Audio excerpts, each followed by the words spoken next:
All right, looks like it's time to get started. Welcome to the January 13th, 2025 Planning Board meeting. The first item on our agenda is the approval of the November 18th, 2024 meeting minutes. Do I have any questions, comments, or motion?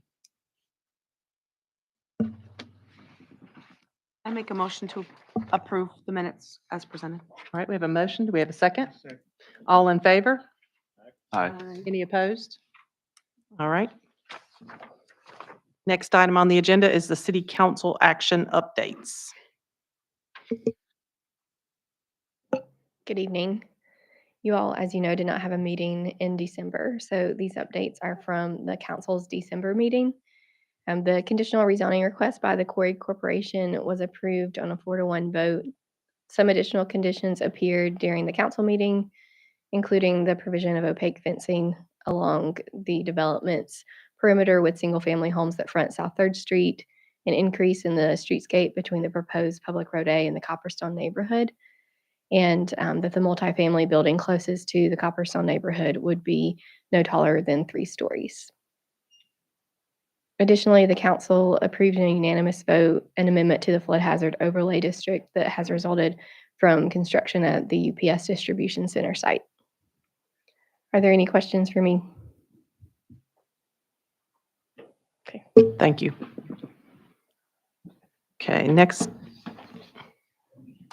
item on the agenda is the request to rezone 4 properties totaling plus or minus 229.31 acres located around the Mill Creek Golf Course from R12 and R20 to R8 CD, R10 CD, and R12 CD for a development consisting of 565 single-family homes by Lendr Carolinas LLC. Okay, so this is a conditional rezoning request by Lendr Carolinas LLC. It is for 4 properties totaling about 229.31 acres. The existing zoning is R12 and R20. The requested zoning is R8 CD, R10 CD, and R12 CD. This property is within Mebane city limits. A small portion of the site is in the ETJ, or our extraterritorial jurisdiction, and annexation is required before connection to city utilities. This property is in both Alamance County and Orange County, and city utilities are available. The current site is both forested and vacant. Surrounding uses include the Mill Creek subdivision and golf course, Tupelo Junction, Stagecoach Corner, Potter's Mill, and there's also some single-family residences. This property is within the secondary growth strategy area in Mebane by Design, and there is in the conservation area as well. This is a residential cluster subdivision consisting of 565 lots. The first zoning is R8 CD conditional zoning, which is about 102.01 acres, and this is about 335 lots, and it's shown in the red on your screen here. So these are the R8 zoning. Then you have the R10 conditional zoning, which is about 32.60 acres, and there's 107 lots for that. That is going to be in your white here. And then you're going to have your R12 conditional zoning, which is about 80.37 acres, and that's about 123 lots, and that's going to be in your blue. And then the amenities include a multi-use path network And there is a preliminary design of amenities to include a clubhouse with athletic courts and other recreation space. They are providing a private open space of about 23.59 acres. They do have conservation open space of 66.62 acres, and they do have public recreation space about 3.58 acres. So some of the conditions that they are requesting are starting with the dimensional standards. The lot width for the R8 conditional zoning would be only 46 feet. The lot width for R10 conditional zoning would be 57 feet. Side setback for both the R8 and R10 conditional zoning would be 7.5 feet. The street side setback for the R8 and R10 would be only 13 feet, and the maximum building height for the R12 zoning district would be 40 feet. There's also a condition for the subdivision design based off the site constraints. So the block length will be less than 400 feet and more than 1,200 feet due to the site. And then there's going to be drainage easements with a minimum of 10 feet in width. And then the public recreation, they are requesting that the public multi-use path network that will fulfill the public recreation requirement. And the network has an estimated cost exceeding 2.5 million, which would exceed the payment in lieu amount. They are required to do some transportation improvements, so they will need to modify pavement markings on St. Andrews Drive extension at North First Street. And they have to work in coordination with adjoining developer to construct a single lane roundabout on North First Street with a single lane approaches and departures. They also have no more than 100 dwelling units in the southern portion of the development, which has no direct connection to the existing Mill Creek subdivision. May be platted until either the northern connection to North First Street is completed with the roundabout, or a connection to North First Street is realized and the northern connection to North First Street along with the roundabout is either constructed or bonded by Lendr and or the adjacent developer. They also need to do some improvements on East Stagecoach Road. So they are require no later than issuance of a certificate of occupancy of the 50th dwelling unit or equivalent trip generation in the southern portion of the development, which has no direct connection to the existing Mill Creek subdivision.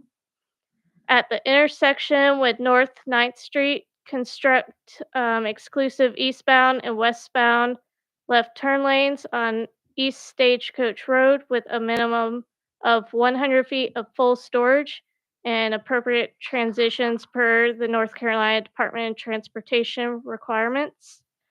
And at the intersection with North First Street, they will need to install a traffic signal. Okay, now I can turn it over to applicant for presentation. Can I ask you a question quickly, actually? Okay. So I wasn't here when they did Mill Creek originally. Mhm. Are you able to fill me in on the backstory for the original Mill Creek? When was it built? Was it built by the same people? I'm trying to put this development in context. I know you know.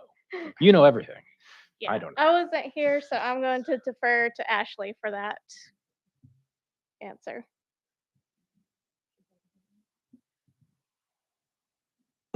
I, of course, was also not here when this was originally built, but we did include a little history in our staff reports. I'm just scrolling to find the exact date there. So the club at Mill Creek was approved by the Mebane City Council in September of 1993. It was right before the City Council approved our watershed ordinance. So the watershed ordinance does not apply to the lots that are platted as part of this original development. It does apply to this new development. The original proposal was a residential cluster, which is also what you see this evening. It included 840 lots. It did extend essentially the same area that we're seeing, but there were some larger lots that were known as estate homes that have never been built. Okay. And this development interlocks fairly closely with Mill Creek, but it's not being built by the same people who built it. Or No, they, no. it was, these lots were like sold by the original people to the new. The land was sold. The land was sold. Mhm. Okay, got it. Okay. Thank you.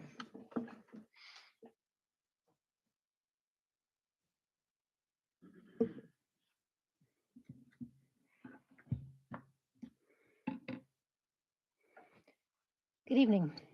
Nice to see you all again. Thank you, Madam Chair and members of the board. My name is Amanda Hodiern. My offices are at 804 Green Valley Road in Greensboro. I'm here tonight on behalf of the property owner and behalf of the applicant, which is Lendr Carolinas LLC or Lendr Homes, as you may know them.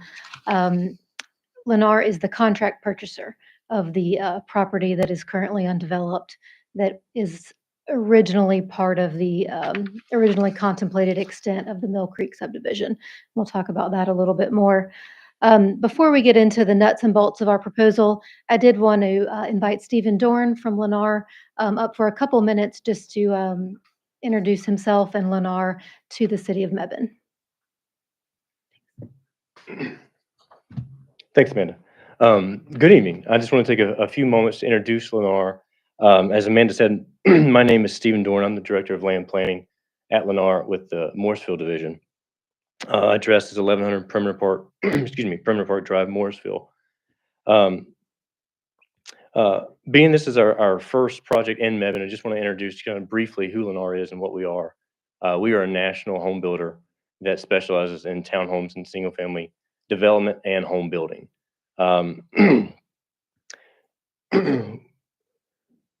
We specialize, we are very familiar with the challenges that come with some of these communities and understanding how to turn large master plan communities into reality, balancing the vision of the town, the vision of some of the residents, and balancing the market.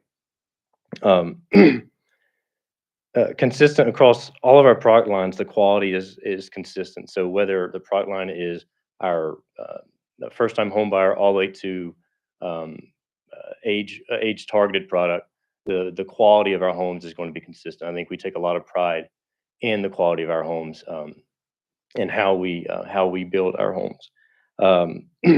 So just being again very brief of who Lendr is and what we like to do, valuing the large master plan communities. It's something that we specialize in. Before I turn the presentation back to Ms. Hodiern, I want to thank staff for all the work that we've done to date. As it's been a moment as we kick this off in 2023, and we're really excited about the opportunity to present Preserving Mill Creek to you guys for discussion. We'll be here for further questions as needed as well. Thank you.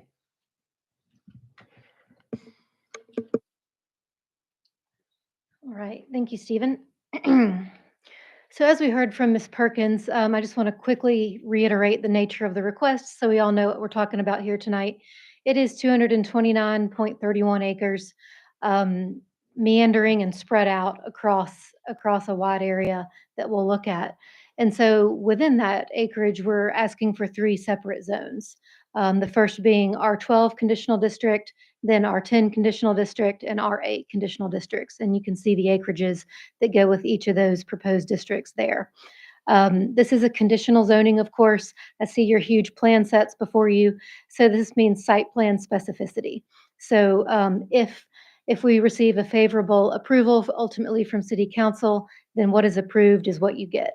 So that's a nice bit of predictability, not only for you, for your other city leader colleagues, but also for the community, who of course has been highly engaged in this process. We'll talk about that. You'll hear from many of them, I'm sure. But I always like, as much work as this is, as Mr. Dorn referenced, at least it gets us to a point where we all know exactly what's going to happen next. And I think that's a big advantage for everyone. As has been mentioned already, this is the completion of an existing subdivision. That said, it's also the modernization, the updating of that, and I guess, somewhat the reimagining, and that's both for reasons of regulatory updating that have happened. We know more about the watershed now and how better to protect it. We know better about stormwater management and when to require that. There's impervious surface requirements that didn't exist before. And also, the market has changed. The original plan, as we'll see in a moment, included some multifamily and some commercial in it. That hasn't happened. We're not putting that back on the table tonight. But I think what we are doing, in addition to updating for modern regulatory requirements, we're also, I think, modernizing the vision to meet the market and the way the city of Mebane has grown. And it's grown all around this site because, of course, it's been approved and entitled, and I think sitting and waiting to be completed. So other neighborhoods have grown up and around it, and this is really, I think, from a zoomed out perspective, I would suggest to you almost an infill site, as large as it is. Infill within the existing neighborhoods that have grown up around it, and also around the existing golf course, which I'll say now and I'll say it again, is a highlight of this project that we're keeping. So make no mistake, this is not a proposal to fill in the golf course and redevelop it. It's a proposal to finish the subdivision around that golf course and keep that highlight feature that the existing residents enjoy, the city of Mebane enjoys, and from what my golf friends tell me, the whole region enjoys. It is, I'll say one more thing broadly, it is an entirely single-family detached proposal. So we're gonna hit that in a couple different ways, but, as I just mentioned, we're not trying to bring back, apartments or commercial to this area like the '93 plan envisioned, nor are we trying to introduce townhomes. We're keeping it entirely single-family detached. So just to orient us, this is just from Google Earth. You see the red star there in the middle of the screen. That's approximately it's a big area, but that's approximately the subject property. The little swaths of light green that you've seen are those golf course links to help you orient. So notably, what I want to look at here is Highway 119, which you see traversing the side of the screen there, which of course is a major development since the 90s and in the life and growth of the city of Mebane. So this project located just to the east of that is in a great location for folks who want to jump down to the interstate and go east or west from the city. You see the red star is also located just north of downtown. When do you ever get an opportunity for over 500 homes within throwing distance to downtown? And obviously, the city of Mebane has a fantastic downtown. You guys put a lot of work and effort into that. So the idea that new homeowners can have the opportunity to live near that experience, I think, is very special, and one of the things that attracted Lennar to this opportunity. You'll also note the golf course we've mentioned that will remain, and this will meander throughout that. And then, of course, you see the growth all around it. Existing Mill Creek are those homes to the north of the star. You see downtown to the south, and then you see homes under construction and existing both to the east and the west. That's what I mean by this being really an infill opportunity. So let's talk about the historical starting point. This is actually a picture of a picture. This is a rendering of the '93 plan that hangs here in City Hall. So this is a renderized version, but it's important to remember how we got here and where we started from. We are updating and modernizing this, but the idea of this, the contemplation of this being a large golf course community from the north extent to the south extent has been on the books for over 30 years. So we're excited to have the opportunity to bring that to fruition under today's market trends and regulatory landscape. This is our proposal in a zoomed out context. I keep saying this is infill. It's a missing puzzle piece, if you will, dropping in to the growth and the continuing vision of Mebane that's happened since this was originally contemplated 30 years ago. We've turned the screen a little bit here. So previously we were oriented in a true north to south, with north being at the top of your screen. Now we flipped counterclockwise, and north is at the left-hand side of your screen. Downtown and south is at your right-hand side. Mill Creek runs right in the middle of the project. So you see how this drops not only into the existing golf course, into the existing Mill Creek to the north, but also into the existing community, Tupelo Junction and Tupelo North to the east. You've got Stagecoach Corners, you've got Saddlebrook all to the east. You've got the subdivision to the south that's currently under construction along First Street that Dan Ryan Homes is building south of First. You've got the highlands that have developed as part of Mill Creek since the 90s. Of course, Highway 119. You've got Kate's Farm Park, Lake Michael. So you see how Mebane really is very thriving and vibrant in this area. You all know, you hear it every month. So this is dropping right into that framework. Also, what I would point out here is while this is 229 acres, over 500 homes, it really looks and feels almost like two distinct neighborhoods, if not more. This is a true original conservation subdivision by way of a golf course. When we first started talking about conservation subdivision planning in the late 90s, we did that primarily through golf courses. That was the original conservation subdivision. This, I would say, was a little bit progressive in that, come into fruition in the early 90s. But the golf course winding through the neighborhood, creating pockets and creating that breathability and that open space that can be appreciated even if you're not a golfer, is still very much a component of this neighborhood that jumps out at you when you look at it. So the zoning context, just as much as we want to consider history and what's around us, we also want to consider zoning. You heard from myself and from Ms. Perkins that we're proposing 3 different districts, R12, R10, and R8, all in a conditional format. And we did that intentionally to pull upon the zoning framework that's already around us. We're not trying to introduce something new and jarring to that zoning framework. So, of course, we've got R12 already existing in Mill Creek, so we knew that was needed to be a big part of our proposal, and it is. But also around us, we've got R8 and we've got R10.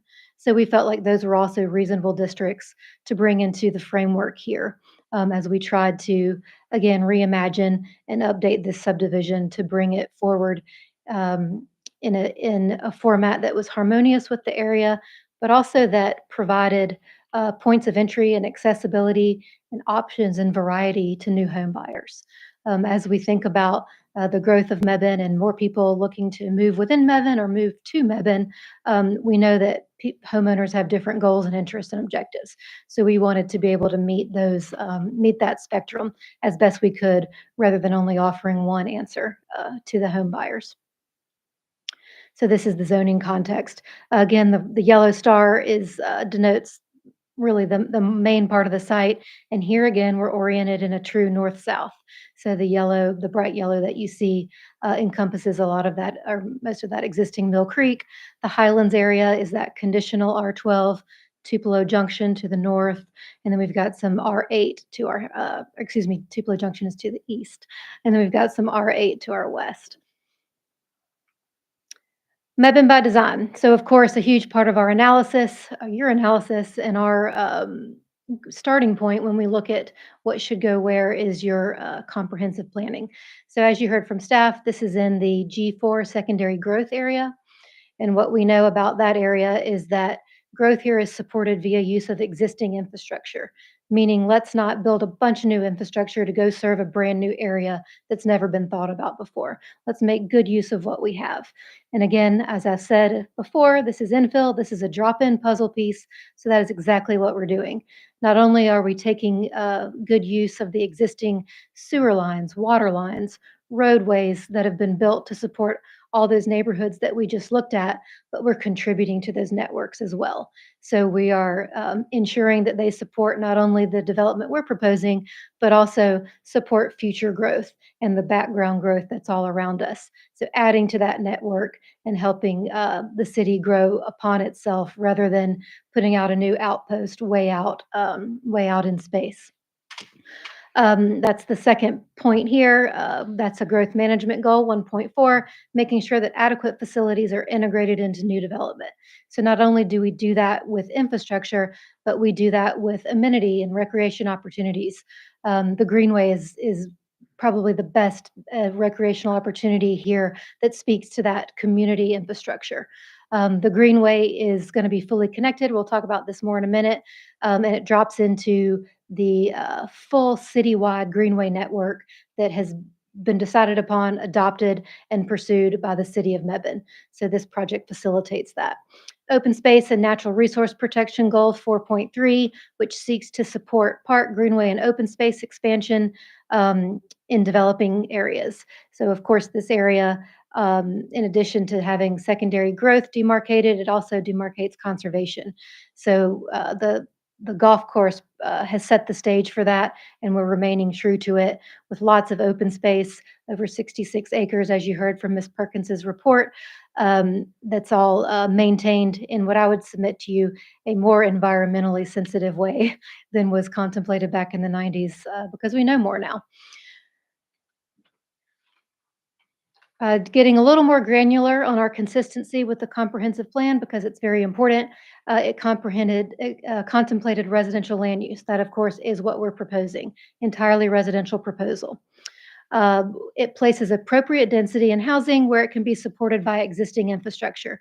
Again, we've talked about that. Placing density where it can jump right on 119 and smoothly get out of town, where it can easily access downtown, even on foot or by bike, where it can conveniently make use of investments the city has already made in your sewer and water infrastructure, and then create new vital additional contributions to that network.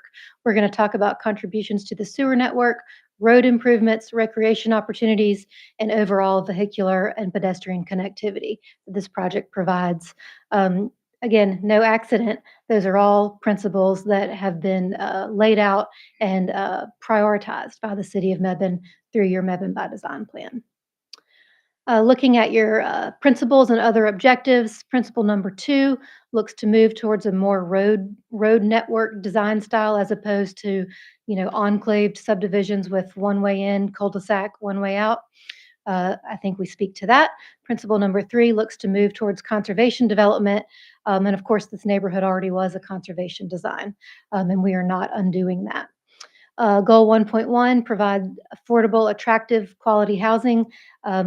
This project, we believe, does that at various formats and styles and opportunity objectives for multiple types of homeowners. Goal 1.4, adequate community facilities. We've talked about that not only by way of roadways, but greenway network and infrastructure, which of course leads us right to 3.3. That greenway network encourages pedestrian and bicycle transportation. It gives folks a way to move within their neighborhood and beyond it. Parks and open space connectivity. That greenway can be for a purpose to actually get somewhere, and sometimes it can get to a park. In this case, we're going to get to Kate's Farm Park, Lake Michael Park, the new proposed Saddle Club subdivision park, anything that's out there. This greenway has already been designed. Now it's being proposed to be implemented to get to those places. And of course, that is consistent with your Mebane bicycle and pedestrian transportation plan. So here's our site plan. This, of course, is a renderized version. I think this is a little more digestible as we talk, but you do have the full plans in front of you if you're looking for any certain details that you don't see here.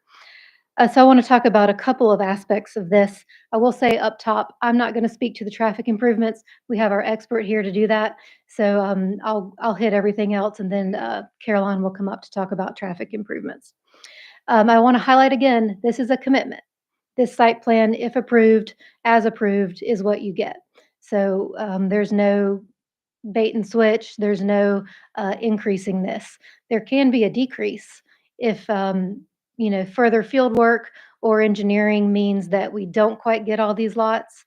Then this doesn't have to be reached. It's not a requirement of intensity. It's a ceiling of intensity, but it cannot be exceeded. Of course, we've talked about a little bit the duality of this neighborhood in terms of existing Mill Creek, which is to the north or the left-hand side of the screen as you see it, and the south side of Mill Creek, which is not vehicular, is not connected through the middle. They have separate access points. So you'll hear me refer to that as north side, south side, or existing Mill Creek, but you see here how that lays out. Also want to look here, as we can see this in context, the importance of working with existing conditions as this plan was contemplated by Lennar and through work with staff over 6 rounds of TRC. We really wanted to make sure that we work with and not against our existing conditions. And by that, I mean the golf course, of course. Not only did we want to work around it and make sure that that stayed part of the community, but that it stayed a highlight of the community. We didn't want to degrade that experience or alter it to a degree that it was no longer a highlight feature of the neighborhood and of Mebane. We also wanted to be very harmonious with our existing neighbors within Mill Creek. As with any infill, you want to be sensitive, harmonious, and compatible with neighbors. But here, as has been mentioned, this is literally the completion of that neighborhood, with stub roads that have been there for 30 years. So it seemed even more important and of a directed mandate that that part be very consistent with existing Mill Creek. Now, as you heard from staff, the original plan was R12 cluster. However, those standards were a little different back then. I don't think we had conditional zoning. Yes, she's agreeing with me. We did it back then, or you all did it back then via special use permit. So that's how R12 cluster was approved back then. But the concept is the same. R12 zoning condensed via the cluster mechanisms in order to create room for that conservation that we've been talking about, in this case, the golf course. And that by clustering, you get the R12 density, but it's a little closer together. So within the existing Mill Creek, that was done in a few different dimensionalities. The plans we have from the 90s, unfortunately, didn't include lot standard dimensioning tables and things that we have today, but you can see it and you can know it if you have driven out there, and I'm sure you all are familiar with the neighborhood. You've got the estates area that's a little bigger than other portions. So you've already got some nice variability within existing Mill Creek, but it is all R12 cluster. So that's what you see here. R12 clustering, we are making use of that cluster option to condense that lot size. However, with great intentionality, we have not reduced the minimum lot frontage. So you still get that same spacing along the streetscape, and we have not reduced the setbacks. And the reason we did that was so that the massing would be the same, and the look would be similar through that massing consistency. You also see here, of course, within these lots that are proposed, an exciting feature of this proposal that didn't exist in the 90s is a new outlet at the end of St. Andrews that connects to the approved road system in Tupelo Junction to the east. If you recall our zoomed out plan, you'll see it later on Caroline's slides. That can get you all the way up to Lebanon or over to Stagecoach. So now that's another ingress-egress point for the existing Mill Creek side, not contemplated in the 90s and of course not existing today. The other pod or enclave, if you will, is off the end of Colonial Drive. And also, same thing applies, R12 clustering, but with the same lot frontages or lot widths and setbacks to create that consistent massing. You see the inclusion of stormwater ponds here. That's because with those new watershed regulations that we have now that we didn't have in the 90s, this is considered a high density development in the watershed. So we do have to do those stormwater ponds, which is great because it accounts for impervious surface. However, I will note we are under the allowed impervious surface for the watershed. It's 30%, we're at 27%, again, because it's already set very low to honor the conservation requirements in the area and the watershed sensitivity, but we came in even under that out of deference to that sensitivity and making sure that we're keeping conservation and environmental sensitivity at the forefront of the design here. Looking to the other side of the neighborhood, also wanted to point out a few of what I'll call the secondary amenity opportunities within these new pods. You see several areas that in the lower pod, in the middle rear of those lots, there's an open zone. The lots aren't platted all the way back to back. So what that becomes is a passive open space opportunity. It can be planted and landscaped if that becomes the preference, or it can be an informal gathering area where neighbors can walk out their back door and have impromptu social time. You see a couple of the other green areas like that to the north as well, and those are just created as intentional breaths within the housing for opportunities that those homeowners might want. If they want to put a tot lot there, that's what the HOA decides. If it wants to be informal, if it wants to be landscaped, it's just important to create space for that, or it doesn't happen. So as we look again at the whole plan, you see three colors. So not only do we have sort of the enclaves created by the golf course, but we also have enclaves created by housing product and housing options that are being offered. The R12 existing Mill Creek side that we've talked about are the largest lots that we are proposing here. That's to be consistent and harmonious with that existing Mill Creek subdivision that we're so close to. Over here, we did want to introduce some new formats and options. So in the middle there, the orange middle that you see, it shows up as orange to me. That's the proposed R10 area, and that is targeted as active adult, if you will. So that's all one story. Of course, everything's on one level, full yard maintenance, exterior maintenance, the types of designs, finishes, and features that active adult home buyers look for.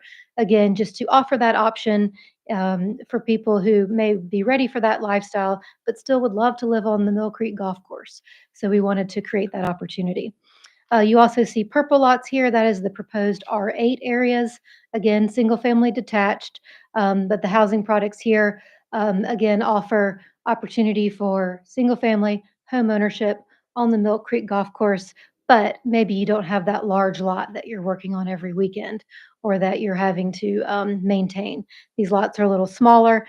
This is, as you all know, this is an increasingly popular housing format that we see as we grow and we continue to welcome new home buyers in. And so we wanted to be able to meet that buyer with that type of option. To the far south, you see one more row of the yellow lots. That's R12, of course. This is an evolution of the plan that became R12 after talks in our community dialogue and better understanding the sensitivity of backing up to those existing Laramie Drive lots. So we wanted to increase that to our largest lot size. Laramie Drive is zoned R12, but those lots are actually even bigger as they've come in from the county. So we wanted to be R12 there. We also have a very large buffer. We'll talk about more later in between there. We'll talk about buffering overall in a moment. You also see on the south side, there is an additional clubhouse and pool facility proposed that's active programmed amenity options because since North and South Mill Creek are no longer going to be connected, it really doesn't make sense that these folks would have to get in their car, drive all the way around and get to the pool on the north side. So this side would have its own HOA, its own amenity set up here so that that inconvenience of going to the other side is addressed. You also see all those secondary amenity pods that I talked about on the north, open areas that are left intentionally to create opportunity for tot lots, pollinator gardens, fire pits, gathering areas, cornhole toss, pocket park type things. And really, Lendr likes to leave those largely unprogrammed at this stage so that if approved and as the community develops, the marketing team gets on the ground and really understands what the community might best want and best respond to, then those areas can become that and speak to those needs and desires. Let's see. Also want to look again here at the open space. We've talked about it, but here you really see it in context. Of course, the large amount of that conservation, true, passive, undisturbed open space is through the center of the property along the creek, as you would imagine. And that's where those new watershed understandings and regulations come into play. The state of North Carolina, city of Mebane, nobody wants we all know better than to get into those areas now. And so that's why you see those large dark green formal tree save areas denoted in the middle there, and along the west. As you come down to First Street, you see a large tree save, two large tree save areas there, but for our stormwater ponds, of course, which are part of that impervious surface planning. Also want to point out here the bright green line that you see traversing the south side of the project. That's that greenway I keep talking about. So this is a greenway built and dedicated by the applicant, Lennar, in conformance with and pursuant to the city's adopted greenway plan. So the city has a plan for a greenway network that connects to other parts of the greenway so that you can go throughout the city and get to meaningful places such as the parks in the area, Kate's Farm Park, Lake Michael Park, other places you may want to go, Saddle Club Park. So this is what that greenway does. It gets, we can go back to our broader map, but to the south, it goes along First Street, off-site, all the way along First Street to the Kate's Farm Park entrance, to provide safe pedestrian and bicycle access all the way to the entrance of that park, off-site. From there, it takes you all the way through the neighborhood. The exact route of this has been developed in accordance with staff to stay compliant with that plan, but also to be sensitive to ensuring that it's a safe route. Where does it make sense to go behind lots? Where does it make sense to utilize the sidewalk network and get all the way up to Tupelo Junction, where you may recall from when you worked on that project, the greenway system picks back up. I will note this project also includes sidewalks throughout. At least one side of every street has a sidewalk along it. Some places both. Anywhere that the greenway aligns with the sidewalk, it then becomes a multi-use path, doubles in size, so that that greenway activity and the sidewalk activity can coexist. And we're not expecting a 5-foot sidewalk to handle the entire purpose of a greenway. I also wanted to mention here improvements that we talked about to the infrastructure network. How is this plan and development not only facilitating its own functionality, but bettering and facilitating the city's objectives in connectivity and safety and functionality? So I first want to point out, we talked about one of these, but this plan introduces 4 new connectivity points that didn't exist in the adopted plan from the 90s. One is at the end of St. Andrews. One is to the west. This plan will come down and connect to First Street. You'll hear more about that from Caroline. You've, of course, got the Are access. you able to highlight those with the Oh. pointer? It's not showing up on I'm our sorry. screen, or at least I'm not seeing it. I will try. Is it this? Is this the? Okay, great. So this is the first additional connection point that is not currently approved or contemplated. We have a connection point to the south here, just off screen. It comes down and will connect to First Street. We have a connection point at 9th Street, of course. That's always been on the plan. We also now have a connection point here at Rolling Wheel and a connection to this north or to the east at Beeline. So that's additional connection points that were not previously contemplated, of course, in addition to the ones that are already there. Why is that important? Well, as you know, connectivity is a huge objective and component of both your long-range planning and your UDO, because it facilitates better vehicular distribution, a better roadway network, more ways in and out, more holes in the sandbag, better traffic distribution. As a traffic engineer once told me, it also facilitates better response times from your emergency services. So not only if there's a catastrophic event blocking one way in or out, there's an alternative, but also when the emergency vehicle operator gets in his fire truck or his ambulance, he knows based on what time of day it is, what the traffic conditions are, that he can plot the fastest route to the service location. More ways to do that are better. That's why we prioritize connectivity, and this plan facilitates that. Greenway connectivity for your pedestrian and bicycle users. We've talked about that a lot, but that is a significant contribution of this plan. That greenway network has been contemplated by the city. You all have been investing in that Other developers have been building it for decades now. So this plan, as the infill piece, the missing puzzle piece, now can complete this part of the network so that people can travel without car, this part of Mebane, get to those parks, safely have options off the street to get to their friends' homes, to facilitate part of their walk to downtown. So again, just creating multimodal opportunities that have long been contemplated by the city and can be facilitated with this plan. The sewer network, of course, we have sewer available to the site, which will be connected to and utilized, but also we're going to complete a loop that is right now incomplete, that was started by the Tupelo Junction neighborhood. Our sewer lines on that side of the project there to the southeast will complete that sewer loop. Also, we're creating a sewer outfall here in this area that really isn't needed for the functionality of this development, but what it does is sets up the city so that when this part of the city, if and when starts to develop, that sewer connection is ready and waiting, so that you don't have to come back and retroactively get it from a property owner through an easement or any kind of eminent domain action. It's there, ready and waiting, planning for the future, asking developers to contribute to that growing network. We also have significant contributions by way of off-site traffic improvements that, of course, help and facilitate the safety and functionality of this plan, but also the larger functionality and safety of traffic flow in this part of Mebane. Again, let Caroline speak more directly to those items. I had a lot of notes on this slide, so I'm just quickly making sure we get through them. Buffer details, that is an important site plan feature, so much so that it gets its own slide. So we wanted to be cognizant of a couple things here.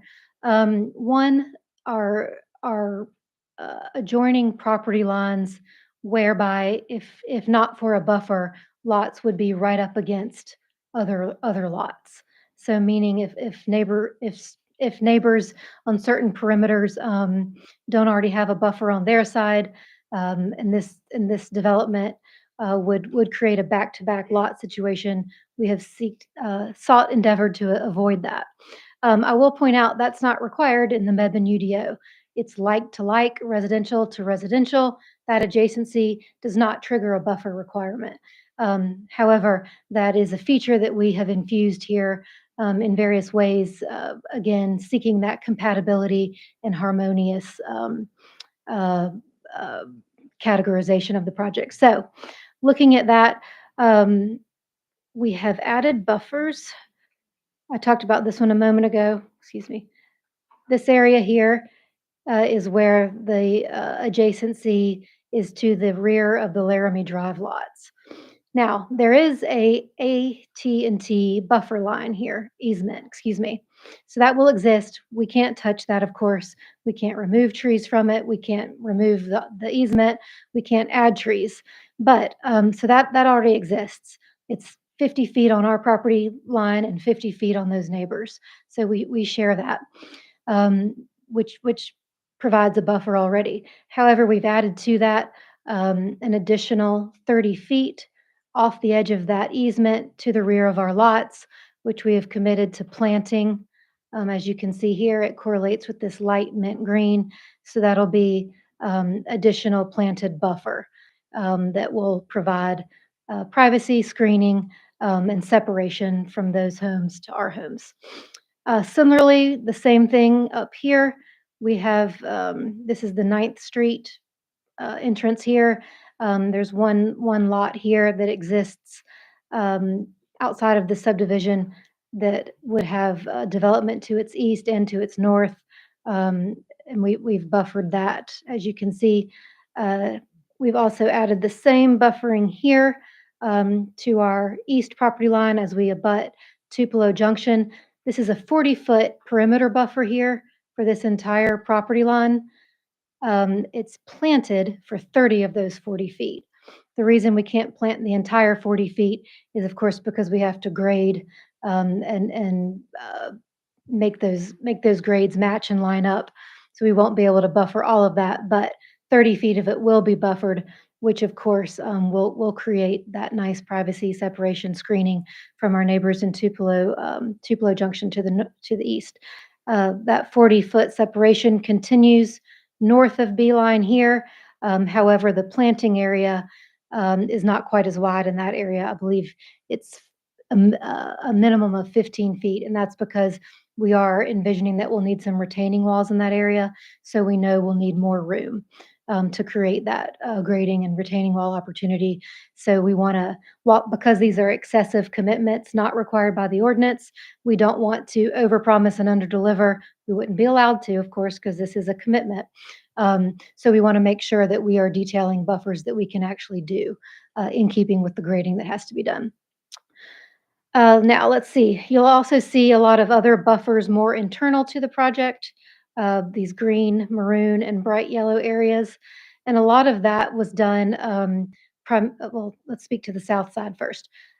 Everything on this side, you'll notice, is internal, and that was done because I mentioned earlier, we want to preserve the experience on the golf course to the extent that we can. It's going to change, of course. It's going to look different, but we did want to be sensitive to not being too alarming with those changes. So what you have here is 3 different levels of buffering that's attended to.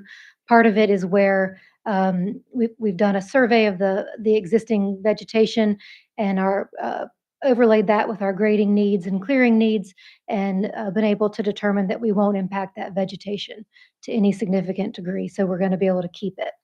The next level is where we'll be able to keep some existing vegetation. We think there's enough there, but we know we're going to come back and supplement it. So those areas are also noted. And then the last category, if you will, is where we feel like either there's not enough existing vegetation or we're going to impact it to such a degree that we want to completely replace it. So those areas are also shown. On the north, that is largely the rationale behind what you see, with the exception of this buffering here.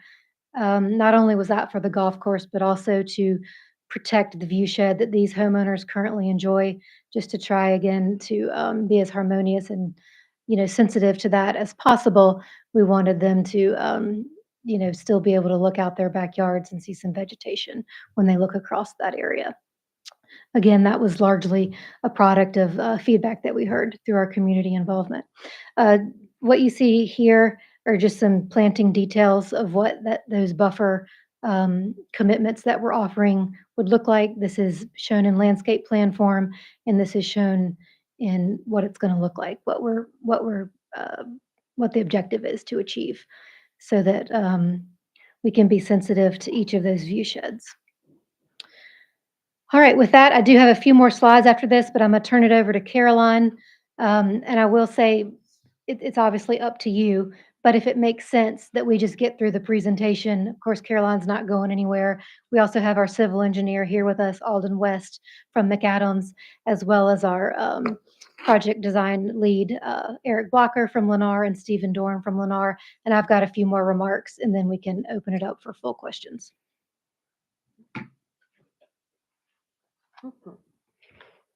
Hello, my name is Caroline Sheaves. I'm a professional engineer. I work at DRMP, and my firm prepared this traffic impact analysis. Before I get into the details of the traffic impact analysis, I just like to give just a reminder of what a traffic impact analysis is. A traffic impact analysis is performed by the developer. Well, I work for performed by a consulting firm on behalf of the developer, but it's in conjunction with the city and NCDOT. So they're involved in every step of the process. They're involved with determining the study intersections that we include, with determining our trip distribution of where we think the traffic's going to go, with providing us our background information, as well as they're also involved with the review. And so this traffic impact analysis, we have already had it reviewed by the NCDOT in the city, and we had to submit an additional analysis, and that is to verify the the conditions regarding the phasing of the development. As Amanda went over all the details, this is a relatively complicated site. It's not your typical one plat and just a couple of site driveways. This is connecting into existing homes as well as connecting into existing developments. And so one of the things that we had to identify was will this site operate acceptably before all the connections are made. And so I'll get into that in the next slide. But so I just want to point out that this site, in those background improvements, we are incorporating 5 adjacent developments. And those are listed here: the Havenstone, the Retreat at Lake Michael, the Stagecoach Corner, Landing at Lake Michael, Tupelo Junction, and Saddle Club subdivision. And we'll move forward to this one. And so this slide here depicts what those traffic improvements are that we have identified. And before I get into what we are going to do, I want to point out what is happening. Sorry. I want to point out what is happening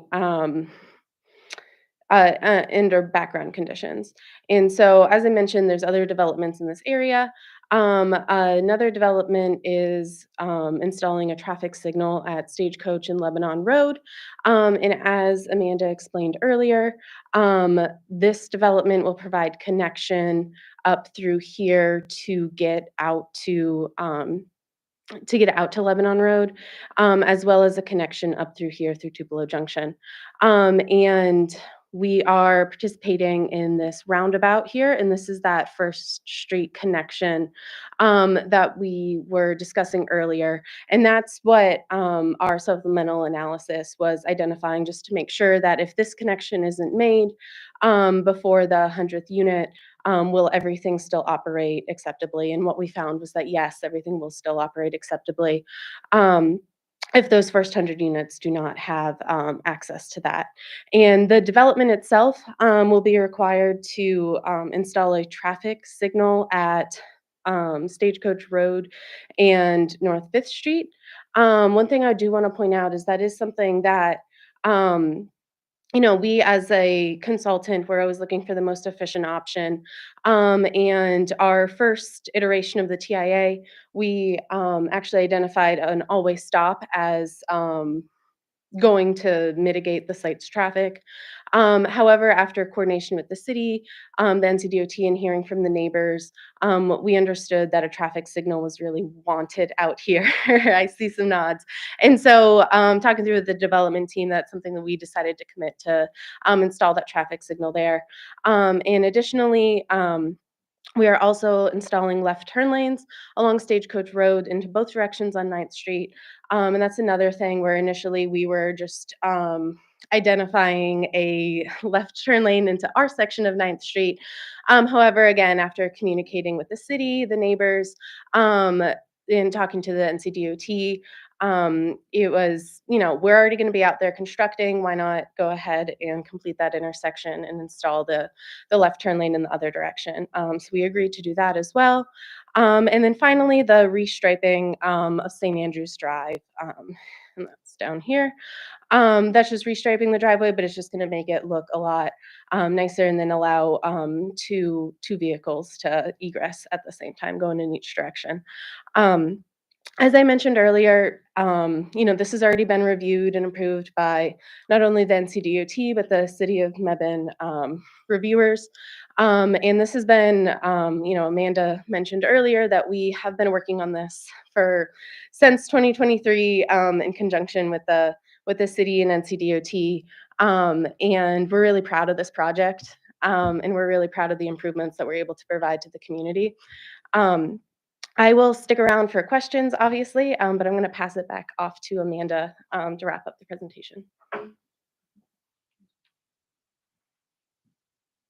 I will not pretend to dabble in traffic engineering, but I do want to make note, in keeping with my theme of historical context, modernized, updated, and made better through today's standards and process, I have to highlight and lift up the First Street connection point.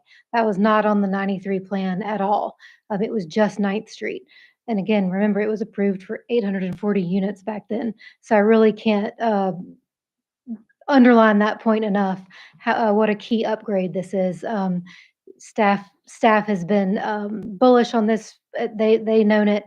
First Street is obviously an important thoroughfare in the city of Mebane, and they knew how important it was for this subdivision to make access there.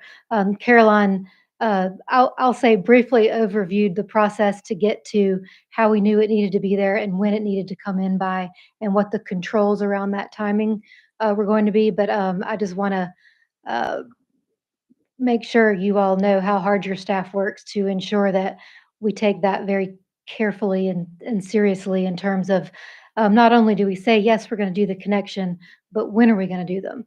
And be very thoughtful about that so that those connections exist before exacerbating conditions are created. So that has been a big deal. All right. I've talked a lot about creating different types of housing options here. You know, being able to provide accessibility and options to more home buyers than currently have the opportunity to be at Mill Creek. So the way that Lennar can do that is by offering different types of homes and options in various areas. So I just wanted to quickly go over what that could look like or will look like if we can move forward here. So this is the classic collection. This is Lennar's highest end type of home. Within it, it has scales in and of itself, packaging, bronze up through gold, I believe. And what they want to do here is the gold package of the classic collection. So it's again chosen to go here because we want to be consistent with the type of offering that we feel like existing Mill Creek, Northside Mill Creek currently offers on the larger lots that are being proposed. So these are 5-bedroom homes. You see in your architectural commitments, which is a condition on your site plan. We'll look at it later. That these building materials are hardy plank, brick, wood. These are the quality building materials. These are on a crawl space. These are homes that are meant to be in keeping with the existing offerings in Mill Creek. On the south side, we're offering some additional options. This is the Hanover collection. It's a smaller square footage, but again, features that a lot of home buyers we know look for. 2-car garages, a decent square footage, the gabled roofing, the high-end building quality materials. What I mentioned previously about building materials is throughout the whole neighborhood. So that's an architectural commitment everywhere. The yes, sir. This was going in the R8. I would have to let Eric probably speak to that. I do know for a fact that the classic goes on the north side R12. The Hanover, the Sterling, these are various options for the R8 or R10. I'll let Eric speak to that. But again, just showing different optionalities. The Garnet collection, this would be the age targeted offering. You notice it's all on one level. All right, architectural commitments. Of course, pictures are nice, illustrative. However, the commitments you can take to the bank, if you will. So this seeks to codify, if you will, the pictures that we're showing. And those pictures, by the way, are real homes built by Lennar. So those exist in reality. We know the programming here, but we want to boil that down to hard and fast commitments. So just quickly here, you see, we've called out the covered front porches that have a depth to them, projecting eaves, front facades featuring a mix of those building materials, no vinyl. Garage doors have that decorative paneling and articulation, windows, home construction, slab, raised slab, or crawl space, depending on topographic conditions.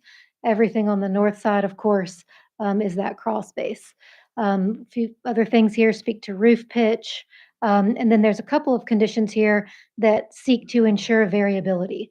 So what we don't want is to have, the same home repeating on a street. So we've got several conditions about that. And then the street tree condition just builds upon what's required in the ordinance to ensure that each yard and corner yard does get street trees. And then I just wanted to quickly outline our neighborhood outreach. It's been a huge component of this. I think I've mentioned it a couple times. in ways that it's made this project evolve and improve. So we had our first community meeting back in August of last year. We sent invites to 65 neighboring property owners. That's based on the city's notification radius, which is 300 feet. So that goes out to everyone. We also solicited the help of the HOA management company that manages the existing HOA to communicate that through their electronic means. So we had a great attendance there, great dialogue, got a lot of good feedback that has made its way into what you see before you tonight. I'm sure you'll hear more.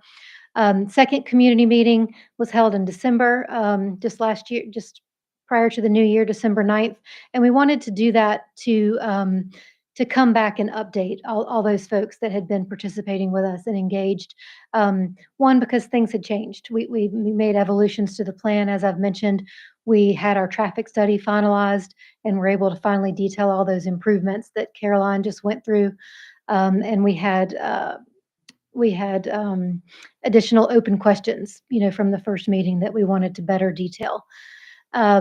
We also created, the HOA helped us create another opportunity for folks. They held a virtual HOA meeting on January 7th, which they invited us to be a guest at, just to, again, run through the project, make sure everyone was aware of the updates and changes that had happened since August, and to answer questions. So we appreciated that opportunity, just to provide folks another way to engage if they wanted to. The HOA management company handled that invitation process, of course, since it was officially an HOA meeting.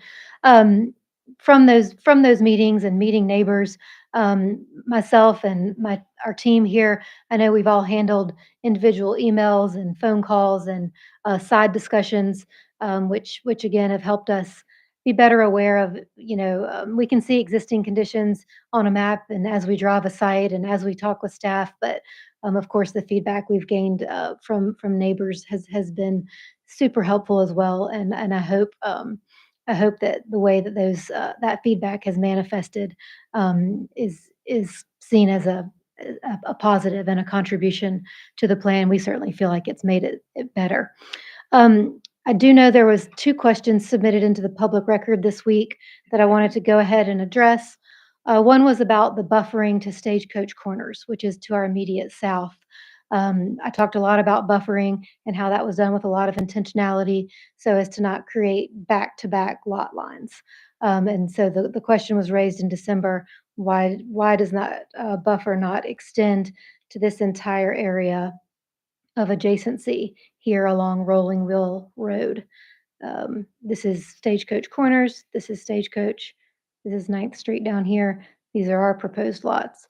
So again, what we sought to do in our buffering plan, which is not required by the ordinance because it's like to like, but we did want to make sure that there was separation. And here, the Stagecoach Corners plan has all of their open space right behind these lots. That's their preservation area within their own plan. They do have a stormwater facility pond here, but otherwise this is all required open space. And you see that here. This is from Google Earth. That's the pond, and all this is their required open space. So that is already committed to and can't change due to their own platting, which went through current standards and had to have that open space. So with that in mind, we did not include the perimeter buffer here. However, we did make sure to create our first lot where it's barely clipping the corner of this Stagecoach Corners lot. So we pushed it up here to create that green space openness beside this lot. Again, it's got its own buffering due to its own neighborhood platting here. And then we didn't start our first lot till the very rear of their lot. And then, of course, as it turns the corner, we get away from that.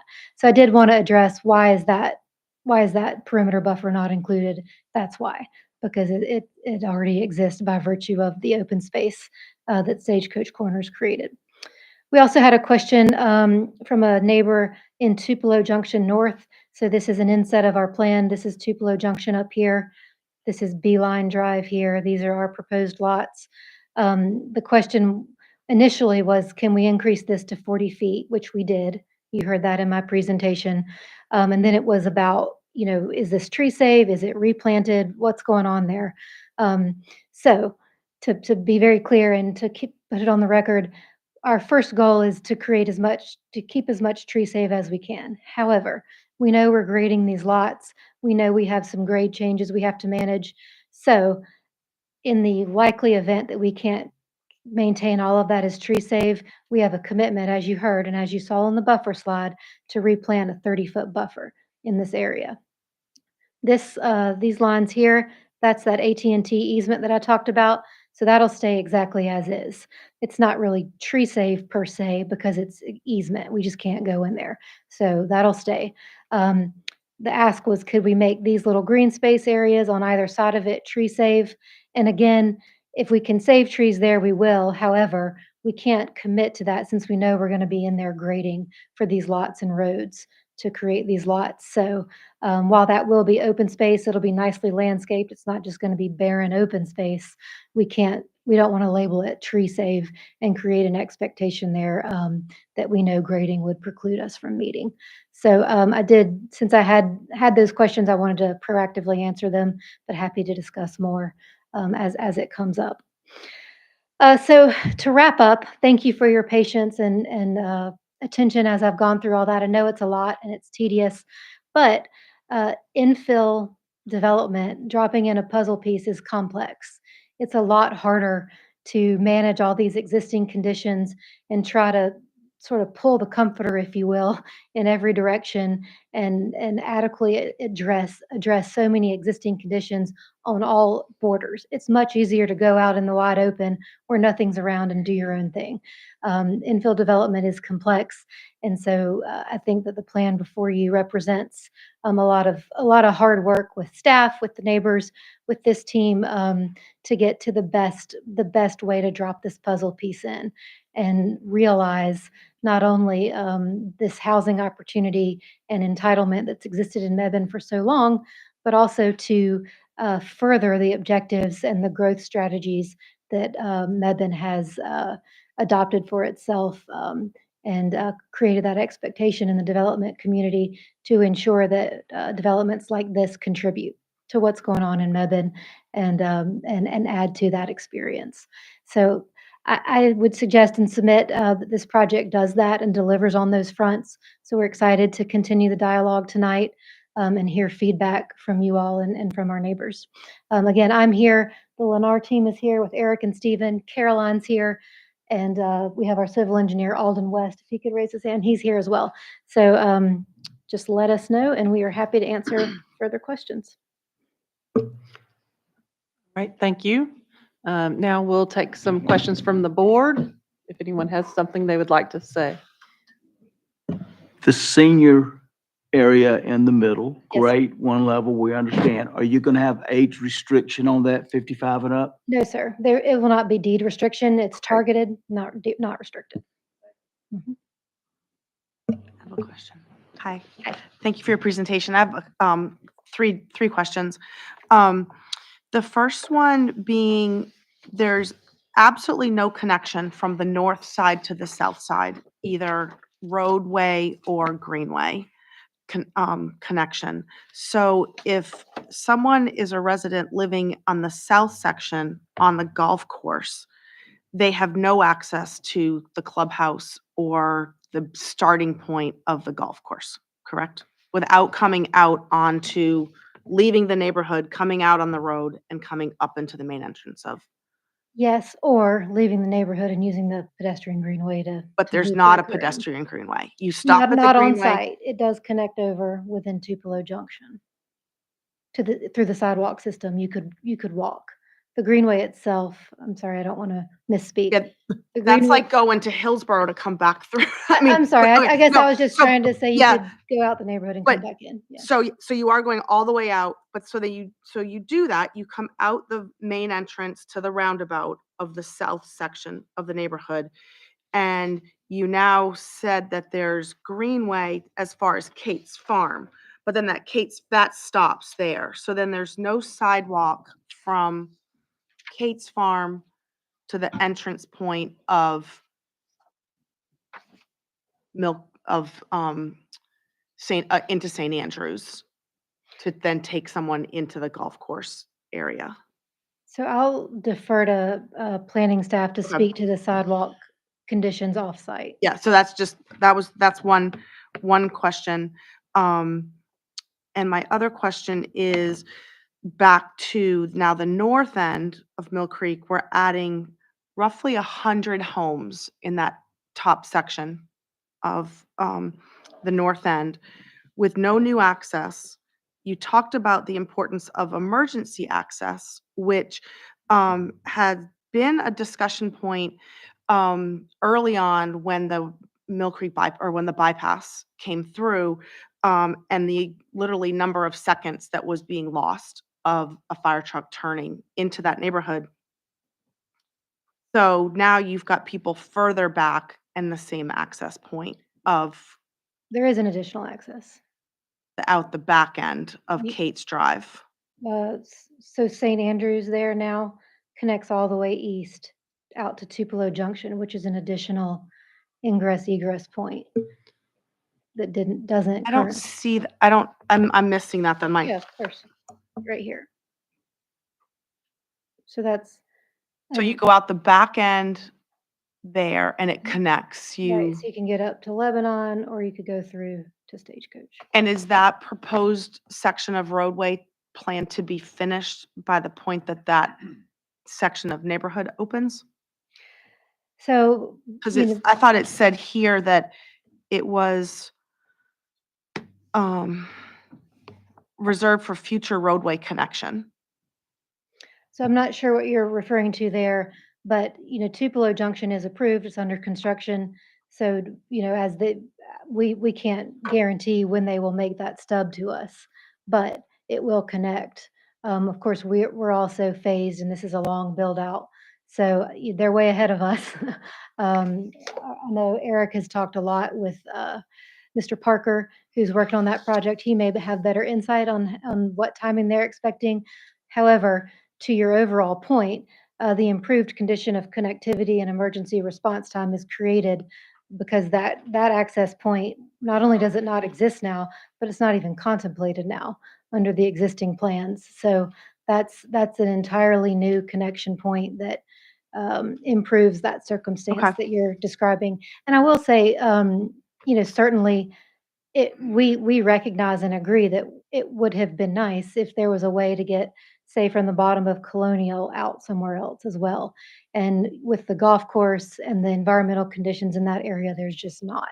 Unfortunately, that's something we explored and we're not able to facilitate because of it's a difficult area in there for a couple of reasons. So that Colonial Drive is something that we weren't able to give a back access point to.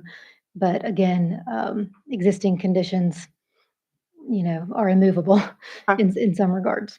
Just to clarify real quick, I think the area that's reserved for future roadway connection, I don't think that's talking about going into Tupelo. That is talking about going on the map. It's up and to the left into this big vacant lot. The idea is that lot could get developed and then they could connect. Thank you. I wasn't sure what she was referring to, but thank you. And then I'll also say the Greenway connectivity,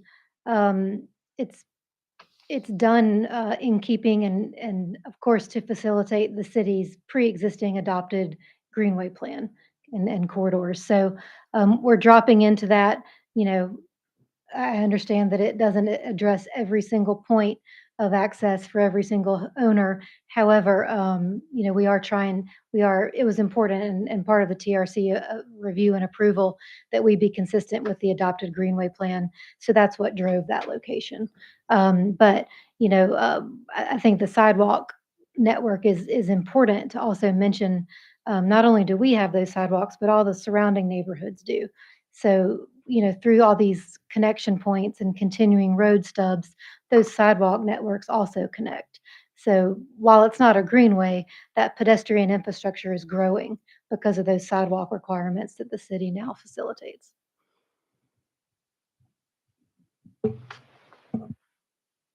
I got some questions. And I'm revealing my ignorance as a person who doesn't play golf, but like, what is the nature of the interaction between the golf course adjacent lots and the golf course itself? Meaning, like, if could you own a golf cart and like drive onto the golf course and connect? Because I noticed there's all these like little golf cart trails, or is there a fence? Like, how? What does living on a golf course get you as far as playing golf, not just looking at golf? So I imagine people behind me can answer that. Sure they can. But what I will say is that, and I should have said this before because it speaks directly to the harmonious component. Those two pods are already encumbered by the declaration HOA rules that govern existing Mill Creek. So, Lennar, this project doesn't seek to remove that, deviate from it, change it. So not only does that govern all the architectural requirements, but it also, I imagine, has rules and regulations about the golf course access and usage. So, you know, I I don't think you're allowed to do that, what you described. If that's the rule, then that's the rule that will apply to these lots as well. Now, from a grading topo standpoint, that would also, of course, functionally limit what you're talking about. I would have to ask Alden or Eric to speak to that. But I think importantly, um, what I think you're getting at is, what does it mean to live on the golf course? It means the same for these lots as it does for the existing Mill Creek lots. They have to abide by the same rules. If these homeowners own golf carts, will they be able to drive the golf course on the multi-use path? And that may be a question for the city, actually. They'll want to. We have a meeting next week at a staff level to talk about rules for the latest greenway that is coming online. So I can ask that then. I don't know that we have those rules in place at this time because this is new to have greenways and multi-use paths in Mebane. All right. Can we get golf carts on the agenda? They'll definitely want to know. Also then be a golf cart going up First Street to go into the main entrance of Mill Creek to get to the clubhouse. Yes, somebody will definitely try it. Yeah. So another question, you raised the question of which home designs for which part of the development. Yeah, I was just wondering, but it doesn't matter. They all Okay. look fine. I mean, and they're gonna fit. If they didn't fit, people won't buy them, and then you'll be in trouble. So we know they're Yeah, gonna fit. And we can get that answered if you would like. The ones I wanted to specifically speak to, and the reasons I knew the Garnet collection is the one story, that's that active adult, because the one story is the significant feature of it. And then for the classic collection, I mentioned that we're not asking for any relief or deviation from the existing HOA standards. And so importantly, that plan has been vetted with the Architectural Review Board of the existing HOA. Of course, per the rules, it will have to be, officially approved on a plot by plot basis as it comes in for building permits. But we did want to preemptively make sure that the board agreed that these plans were meeting the standards, and it did. So that's why, it's important to point out that's a match for a reason.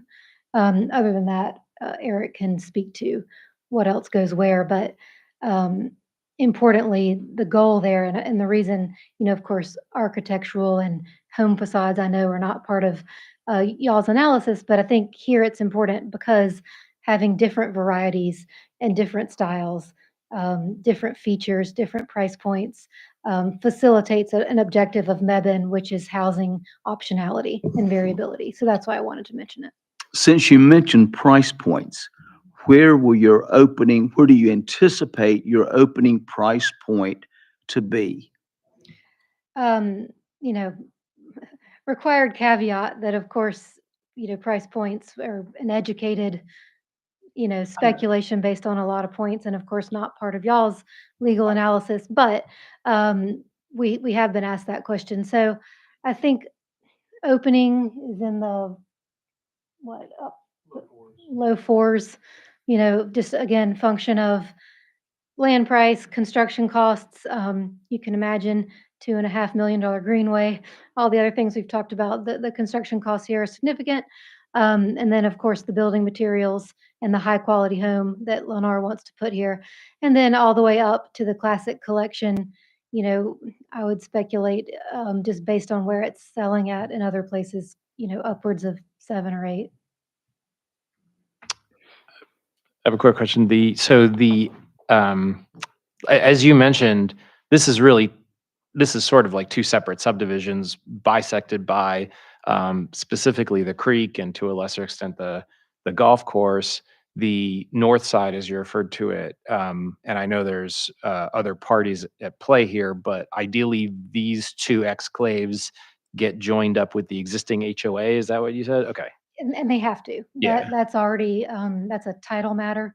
It exists in the Register of Deeds. It's recorded. That declaration in HOA already encumbers that dirt. Okay, and then there would be a separate HOA for the south side? That's correct. Okay.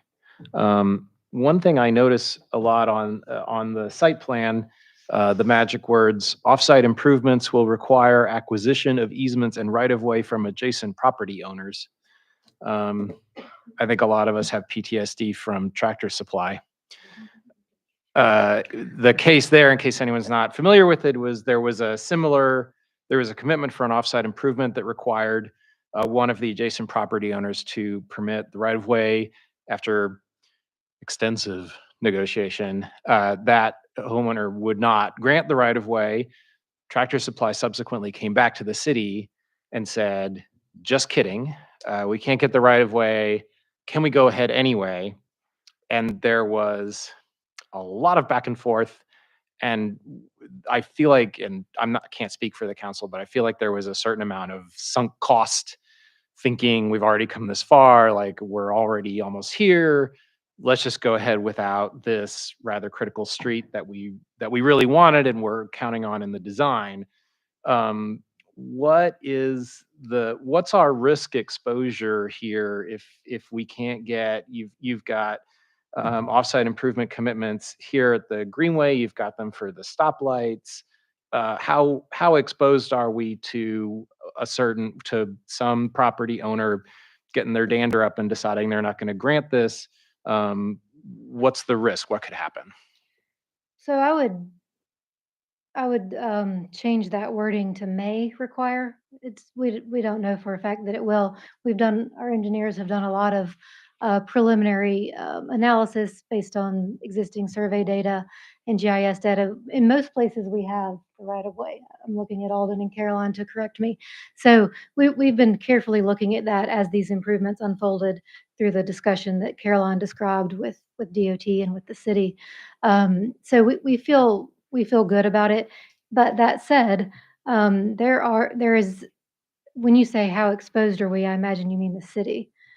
So, this issue, as you can imagine, it's not singular to Mebane, and it has a statutory legislative route that doesn't involve the city at all, that allows for this type of infrastructure easement gaining. It would not include the city at all. I'd also point out, again, the timing of this has been heavily vetted and thought about, and you'll notice it's extremely front-loaded. 50th CO, 101st plat. So that means this is going to be some day one stuff these guys are working on if this were to get approved. So those are issues that would come to light very quickly. And if we needed to work through something or change the plan in some way, that's something that we would know at the beginning, not midway through, to your point of, oh my gosh, there's already homes out here that we're not going to be able to deliver. My last question is about, let's see, oh, shoot, I completely blanked on my question. Somebody else asked a question. Oh, wait, no, I got it. Phasing. There were a lot of pages and I may have missed it. Was there a page that described phase 1, phase 2, phase 3? I think there's a phasing plan in there, and of course it will be phased. And the biggest aspect of that is meeting the 20-acre disturbance limitation that exists here. So under state law, we can only disturb 20 acres at a time, and then it would have to be that there may be a little bit of wiggle room in that, but, through DEQ processes, but it's not going to be significantly bigger than that. So that obviously dictates the phasing, and being able to balance the site and get these access points at the timing that we've committed to will dictate how we move through. So yes, it'll be heavily phased because of that limitation.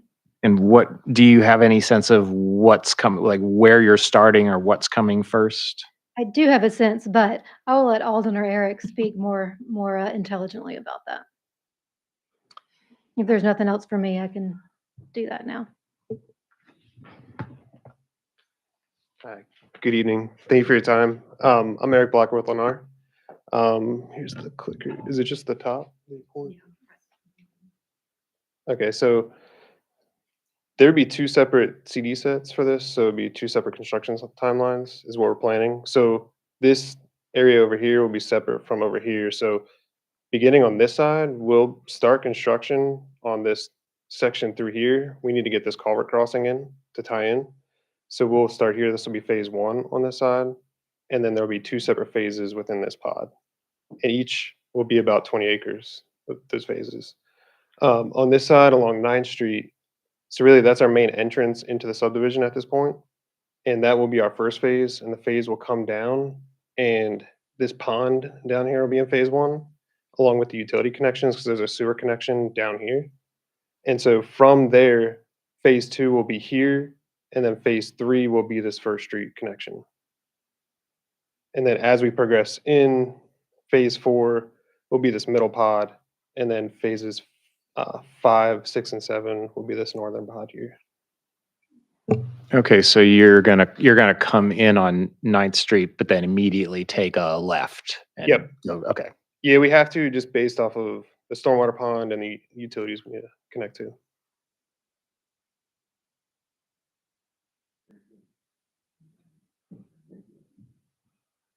What about the greenway construction? When is that going to fit into the phases?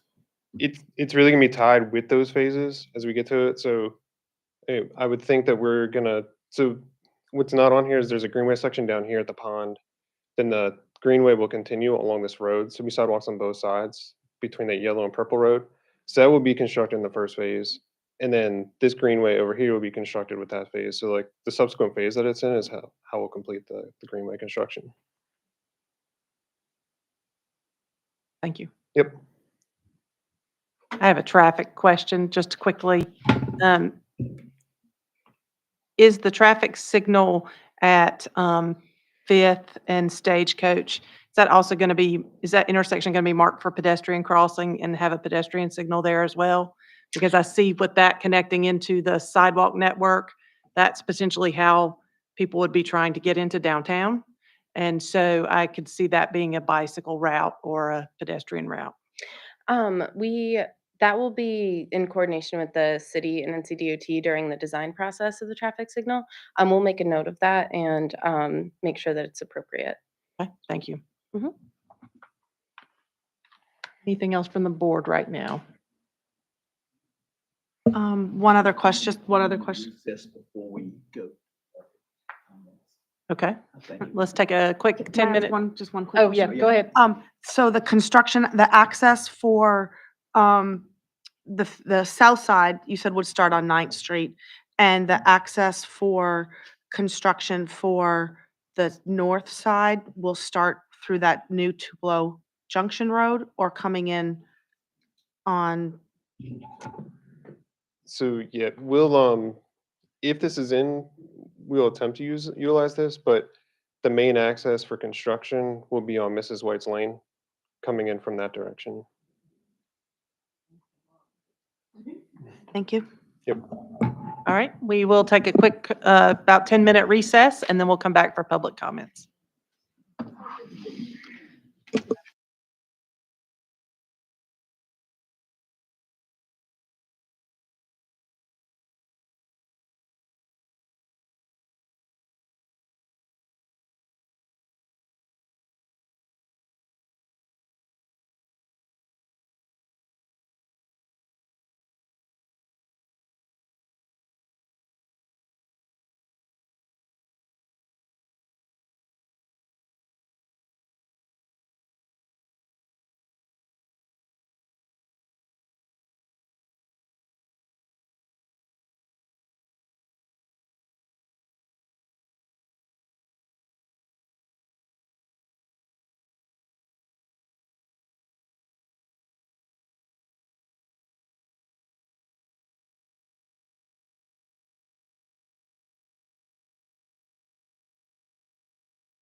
We're not gonna be like the city council and take 20-minute, No, 10-minute recess. no.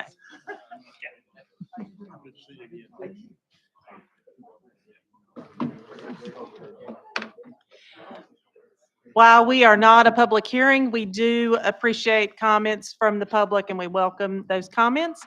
We'll ask everyone, since we do have several folks, I think, who would want to speak, that you keep your comments to 3 minutes. She is going to have a timer going, I think, or so. And we do not have a sign-up sheet, so please be kind to your neighbors and take turns. And when you come up, please state your name and address for the record. Okay, can you put it on the site map, please? I am Rebecca Kaysen, and I am the longest resident of Laramie Drive. I've been there since 1978, and I did go through the original rezoning. One comment that was made about the lots on Laramie is maybe that they were R12s, the ones that we live on. We're acre lots. We once thought we were R40s and came in back 30 years ago and found out we'd been made R20s. And now I think we've had some concessions made, but I think the statement was that we are R12s, which justifies that backing up of that. Can the site map be put up? Not at the same time as the Okay, clock, if you sorry. look at your site map, that vertical yellow line where they're saying that they're going to be R12s. Mhm. Well, we're R20s. There is no step down from an R20 all the way to an R12. Now, we did point that out. They originally had R8s there. They did make the concession up to R12s, but I still would think that that's too big of a jump from that R20, which are acre lots. And, you know, we've always been like acre lots. I have the plot plan when that was laid out as the Huey development, when they were supposed to be acre lots over there, even where they are. And I know, you know, that's not reasonable. I know what they've developed is what's sort of consistent with things that are happening now. But I think that step down from an acre lot down to an R12 is too big. So I would like for you to consider at least making them go to R15s there. Thank Yeah, you. thank you. And I've got to excuse myself because I have another meeting.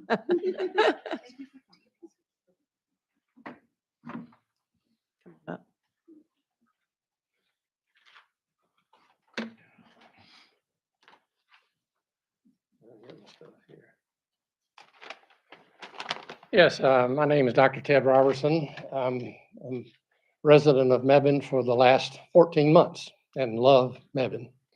I come from Durham. My wife comes from Chapel Hill, and this is such a great place compared to either of those. And I've got a couple of questions and concerns that I know you've already addressed and dealt with, such as the traffic pattern. I worry about St. Andrews with construction traffic and so forth, stuff like that. House values, I don't know. At the meeting with homeowners in Mill Creek and Lennar back a month or two ago, I asked how many different home designs there would be in those 100 north homes that would be built that would be part of Mill Creek, and the answer was 3. I think that's very concerning to me that you're going to have a lot of cookie cake sorts of things there, a lot of houses they're very much alike. My bigger concern, and this may not be appropriate at all, and I preface this by saying I don't believe everything I read on the internet. I hope nobody does. But when I go to the internet and ask about Lennar, I've seen some stuff there that I hope through the chair to Lennar they would respond to. That one thing, they're not Better Business Bureau accredited. They have, for consumer affairs ratings, they have a 1.4 out of 5. For Trust Pilot ratings, they have a 1.7 out of 5. And they've had about 1,000 complaints in the last 3 years for various developments that they've pursued. And a general comment from people who have bought Lennar homes is that they pretty much regret having done so. So again, that's internet information that I don't know how credible it is, and I would hope maybe someone from Lennar might be able to shed greater light on the opposite side of that. So thank you. Thank you. Can you please state your address? I'm sorry. 210 Cypress Point. Thank you.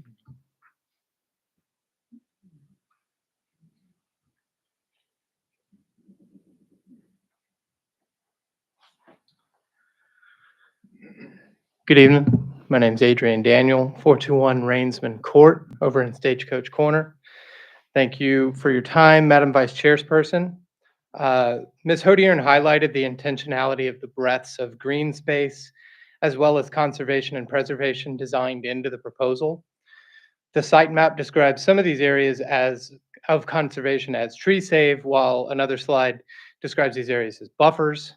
I'd like to expand the preservation by extending the tree save and buffer detail area across the entire southern border of the proposed R8.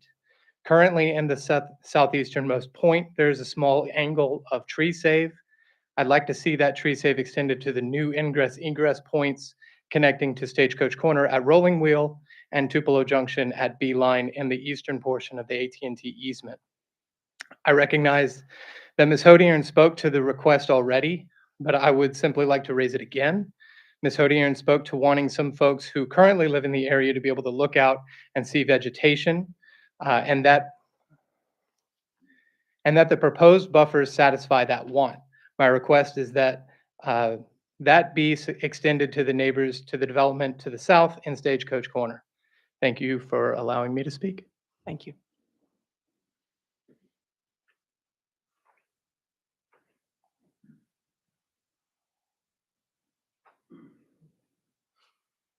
Good evening.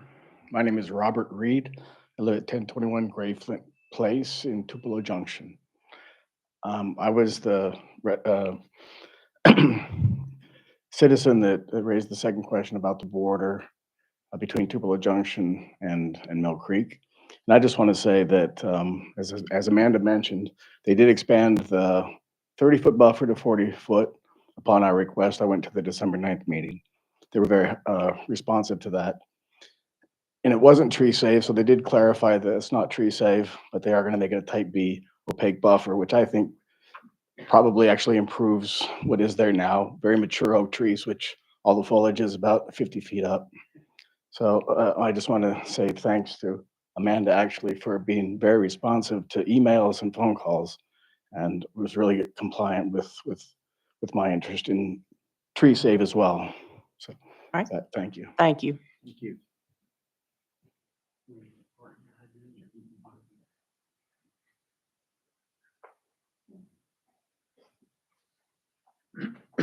Good evening.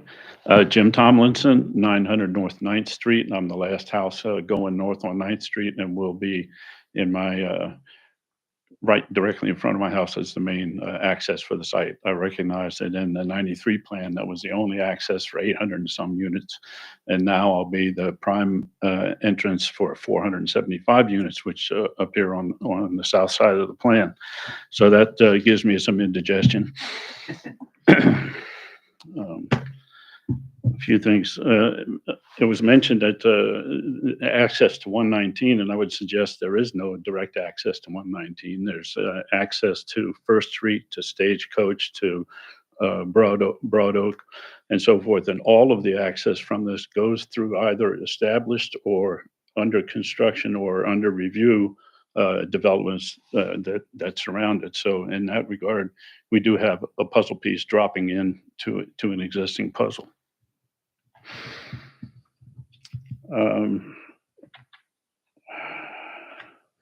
The main amenity being in the southeast corner, almost the southeast corner of the project, puts it 120 feet from the lot line of the acre lots on Laramie Drive.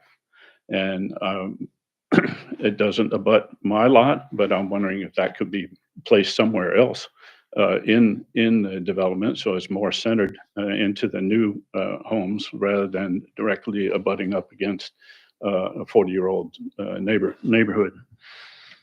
One of the things that's mentioned about roadway development and traffic improvements and so forth, and I can tell you, if you want your head to explode, try reading the traffic impact analysis. It was mentioned that Ninth Street should be able to handle all the traffic until at least the 100th lot is developed. And phases 1 and 2 total 94 lots currently. And if in fact that 100th lot doesn't get a COO until phase 3 is completed, now we're waiting for 3 phases before additional roadway entrances come into play. So my big question is, when will the 2 entrances from First Street that are on the north and the south side of the North Mebane Village development, which hasn't been published yet, when are they likely to be developed? And further to that, the entrance through Stagecoach Corners and through Tupelo Junction, I would say, was mentioned that maybe 90% of the early traffic would go on 9th Street and 5% would go through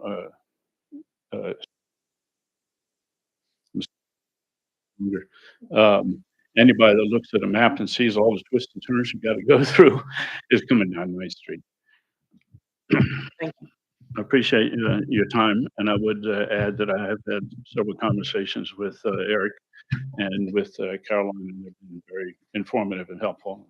Thank you, and we'll have more. Thank you. And drawing C208. C208 is the phase. Hello, everyone. Thank you for the opportunity. My name is Olga Maximenko. I live in 828 Rolling Wheel Road. We are the new neighbors in Mebane. We moved like less than a year ago. And actually, that's a great opportunity for everyone to kind of experience new homes. And Amanda spoke a lot about the attracting the right homeowners, like about the experience and the buffering zones.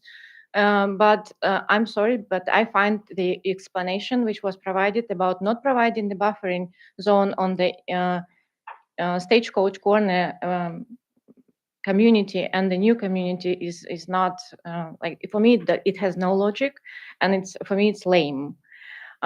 Because when we moved to this location and we were looking into the community with only 35 homes, and that was the only reason why we decided to move in here, to bring our income here. We work in another state, to bring our kids here, to develop Mebane going forward. And then we also paid a decent amount of money for that lot, and we were told that there will be no neighbors from our corner side and from front of us. Now we know that there are 565 homes being built and there is no buffer, despite the buffer is everywhere across the new project. So this is one thing. And I really ask you to look into it, how we can improve on that, so that you don't make your new and current homeowners unhappy about this new construction. And then another thing is that this 9th Street, it currently doesn't have the sidewalks going down to the older neighborhood. And you probably know that recently there was like a pedestrian accident when somebody was hit because there was no side road on this side.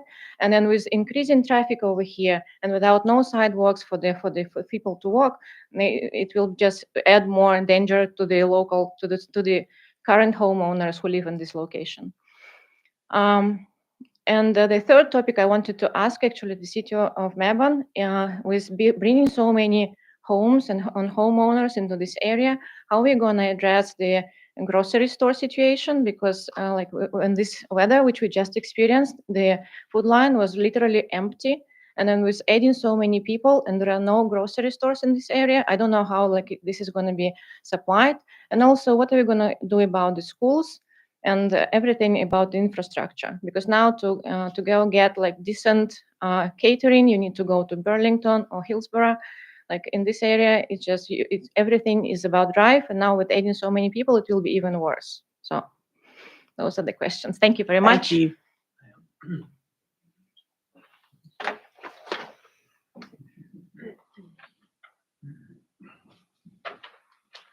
My name is Everett Green. I live at 204 Colonial Way in Mebane. You can't drive a golf cart on a city street. Second thing, my concern is Colonial Way, where I live now, has maybe 12, 13 houses that use that road. We're getting ready to have logging trucks, concrete trucks, a lot more traffic than we've been having. That road is going to deteriorate rather quickly. Will it be left in the same condition. They find it when they leave, when they finish. And before they're able to create tax dollars to help pay for this, we'll be paying for it on our own. Second thing is, originally when we had the meeting with them at the Arts Center, they said they would be coming in through Tupelo Junction to get to the construction on the north side, which is behind me. They now say they're going to be cutting in on Miss White's Lane, which I thought they would have to. But if you try to drive through there now, it's literally a joke in a car, because there's so much cars on both sides of the roads, traffic coming. And again, we're getting ready to put another 130 cars on there eventually. And we're also going to have a lot of construction going on that road. So I'm concerned about that. There's a lot of talk about greenways, public areas, this and that. I'm assuming their homeowner association is going to maintain that and not the city. That's a question. What else? This has been coming for 30 years. I mean, we've had people look at it before. We had a group called the Waterford Group out of Virginia that came down. We had to change all our ordinances and everything to accommodate them. They're going to go across in front of the clubhouse with a road and hook out. Taylor Morse came, and Taylor Morse had a road that was going to go through and connect both of them. It's a viable question you ask about what will you do if you live back here and you want to play golf over there. You're going to have to, and then you're going to have traffic going the wrong way on the golf course. That's the golf course's concern. But anyway, this is coming. It's going to be happening. It's been on the books for 30 years that I know of. And it will be a good thing done right. Thank you.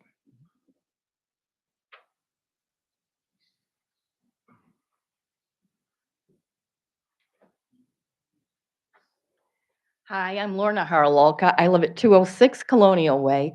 My question is the houses. I was told, I called and talked to someone. They said the houses were going to start near us at 700,000 and go up. I've seen the houses. They don't look like 700,000 and up houses. They're supposed to, in our area, on the side, the garages are supposed to be. They're in the front on those houses. They don't look like they go with the rest of the houses. Our houses are all custom houses. Those are cookie cutter houses. I'm not happy with that. I know there's nothing we can do about it, but I just want to say it's not going to make me happy. I was told when I bought my lot 25 years ago that nobody'd ever go past there. They talked me into building in the meadows. I wanted to build in the estates, and they said, oh no, this is the best place you can build. It has been for 25 years. It's not going to be anymore. Just saying thank you.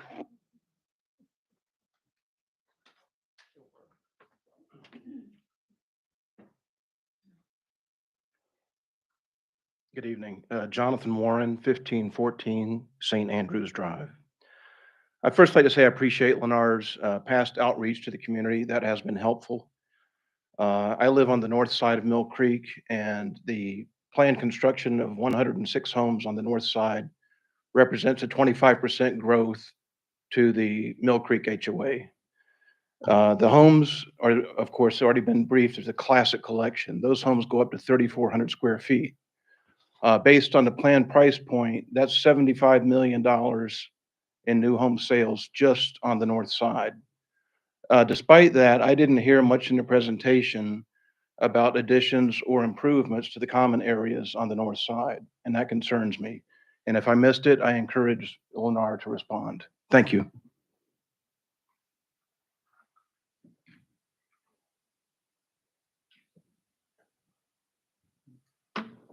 Anyone else?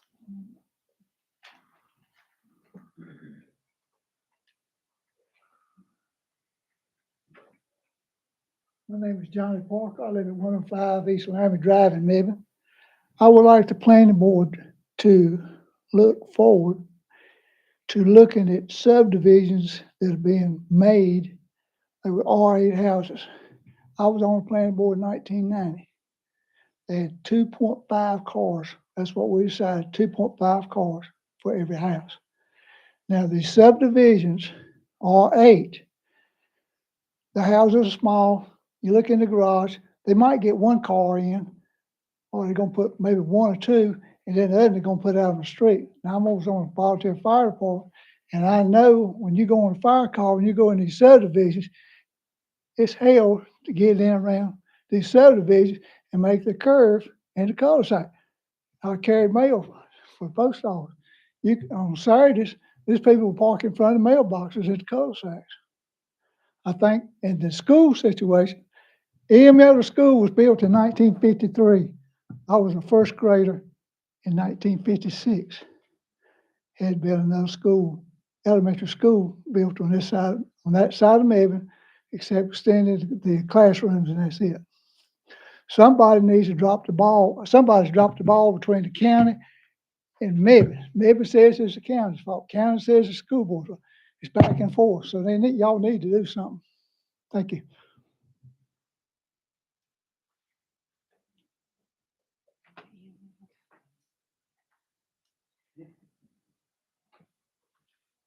My name is John Taylor. I live at 1305 St. Andrews Drive, right at the end of St. Andrews Drive, and I'm concerned about all the traffic that would be coming that way.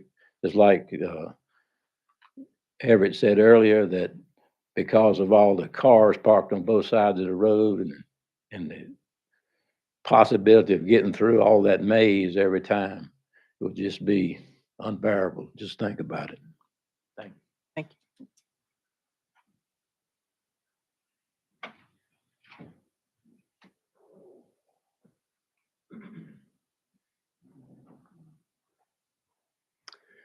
Gary Lenz, 1514 Saddle Club Road. I'd like to start by defending Lendr just a little bit. People unhappy are much more motivated to write on the internet than, so I looked up Meritage Home when we were looking at them, and it was actually much worse. So, it happens. The other thing is, clearly the developers have never seen me golf. I'm pretty concerned about the safety of some of these people along the golf course. And it will be very disruptive to the golfers that currently use that course for a long time while they build this out. That's just, we bad golfers can't afford any distractions. I'd also like to point out that I do not think 6 times through TRC is a feature. I think it's a bug. I think there's some lack of communication going on. I'm 6 times through with a builder trying to get them to just design a 9x9 bathroom in a house we're looking at. And, so maybe better communication would help. I actually am disappointed that the developers are not doing any of the medium density housing, because the less homes you put on per acre, the more this town keeps sprawling out into the countryside. And if you could do 900 homes there instead of 600, I think, it's not the greatest thing for the people living there. But I got to tell you, nobody's been more abused by this town than the Linzes across from Lake Michael. It's been one project after another. Just about the time my wife was recovering from an accident, we've got Auto Flagman. And if you've never heard Auto Flagman, it is hideous. So, construction's been continuous. Tupelo Junction, Jack Smyer made a lot of commitments about environment, and then they piled big piles of dirt next to the creek, and it washed into the creek over and over again. And it was up to me to stop that through Orange County. So does Mebane ever do anything to follow up? When you get these commitments, you need to check up on these guys, because, I love Tim Bradley and what he has to say, but dude, it is about the money. It's always about the money, and so just, where I'm coming from. I don't think it's a bad development. I'd like to see more homes on it so that we don't have to sprawl. Thanks. Thank you.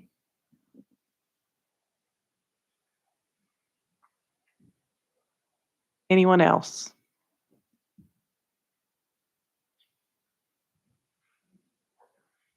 Would you like to come up? And Thank you, Madam Chair. I was quickly writing as folks were talking, so thank you everyone for the comments. I know Ms. Kaysen had to leave, but she talked about the disparity between R12 and R20. So she's right. We did increase those lots to R12. I think that's the reference she was making, that talking about R12 being here. We meant on our side of the line, not their side. I understand they're zoned R20, of course. So, I understand that there is a disparity there. However, in addition to just increasing that to R12, there's also 80 feet of separation there.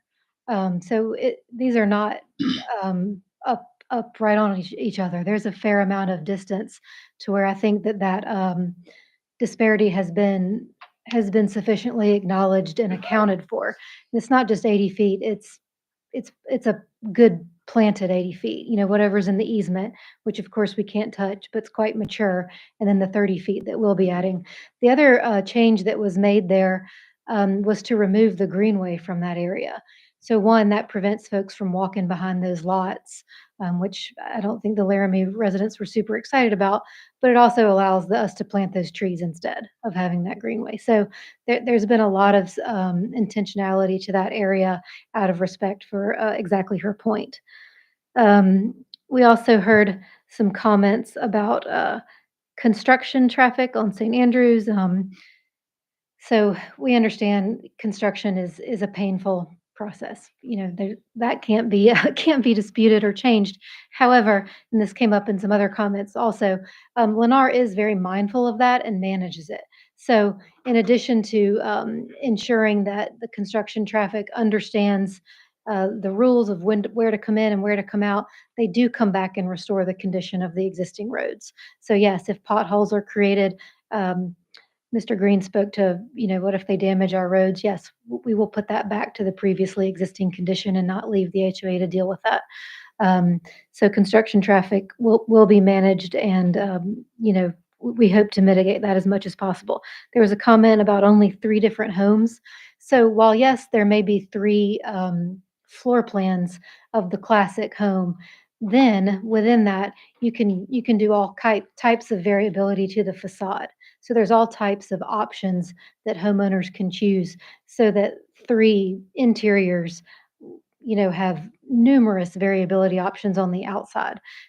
You may choose different gabling or, eaves or overhangs and that type of thing. And then you can also choose different building materials. We saw that architectural commitment about the mix of materials. Owners can choose all of that so that everybody's not getting the same version of 3 different options.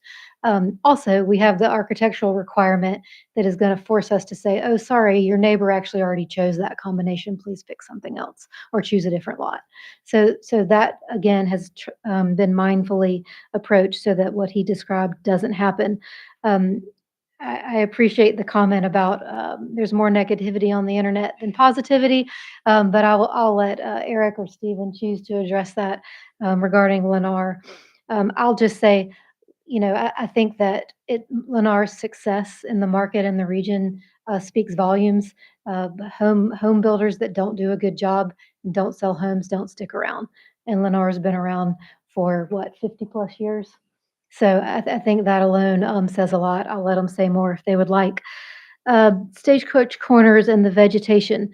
So, when we talked about buffering residential to residential and that already being in excess of ordinance requirements because like to like generally doesn't trigger a buffering need, at Stagecoach Corner, it's even more than that.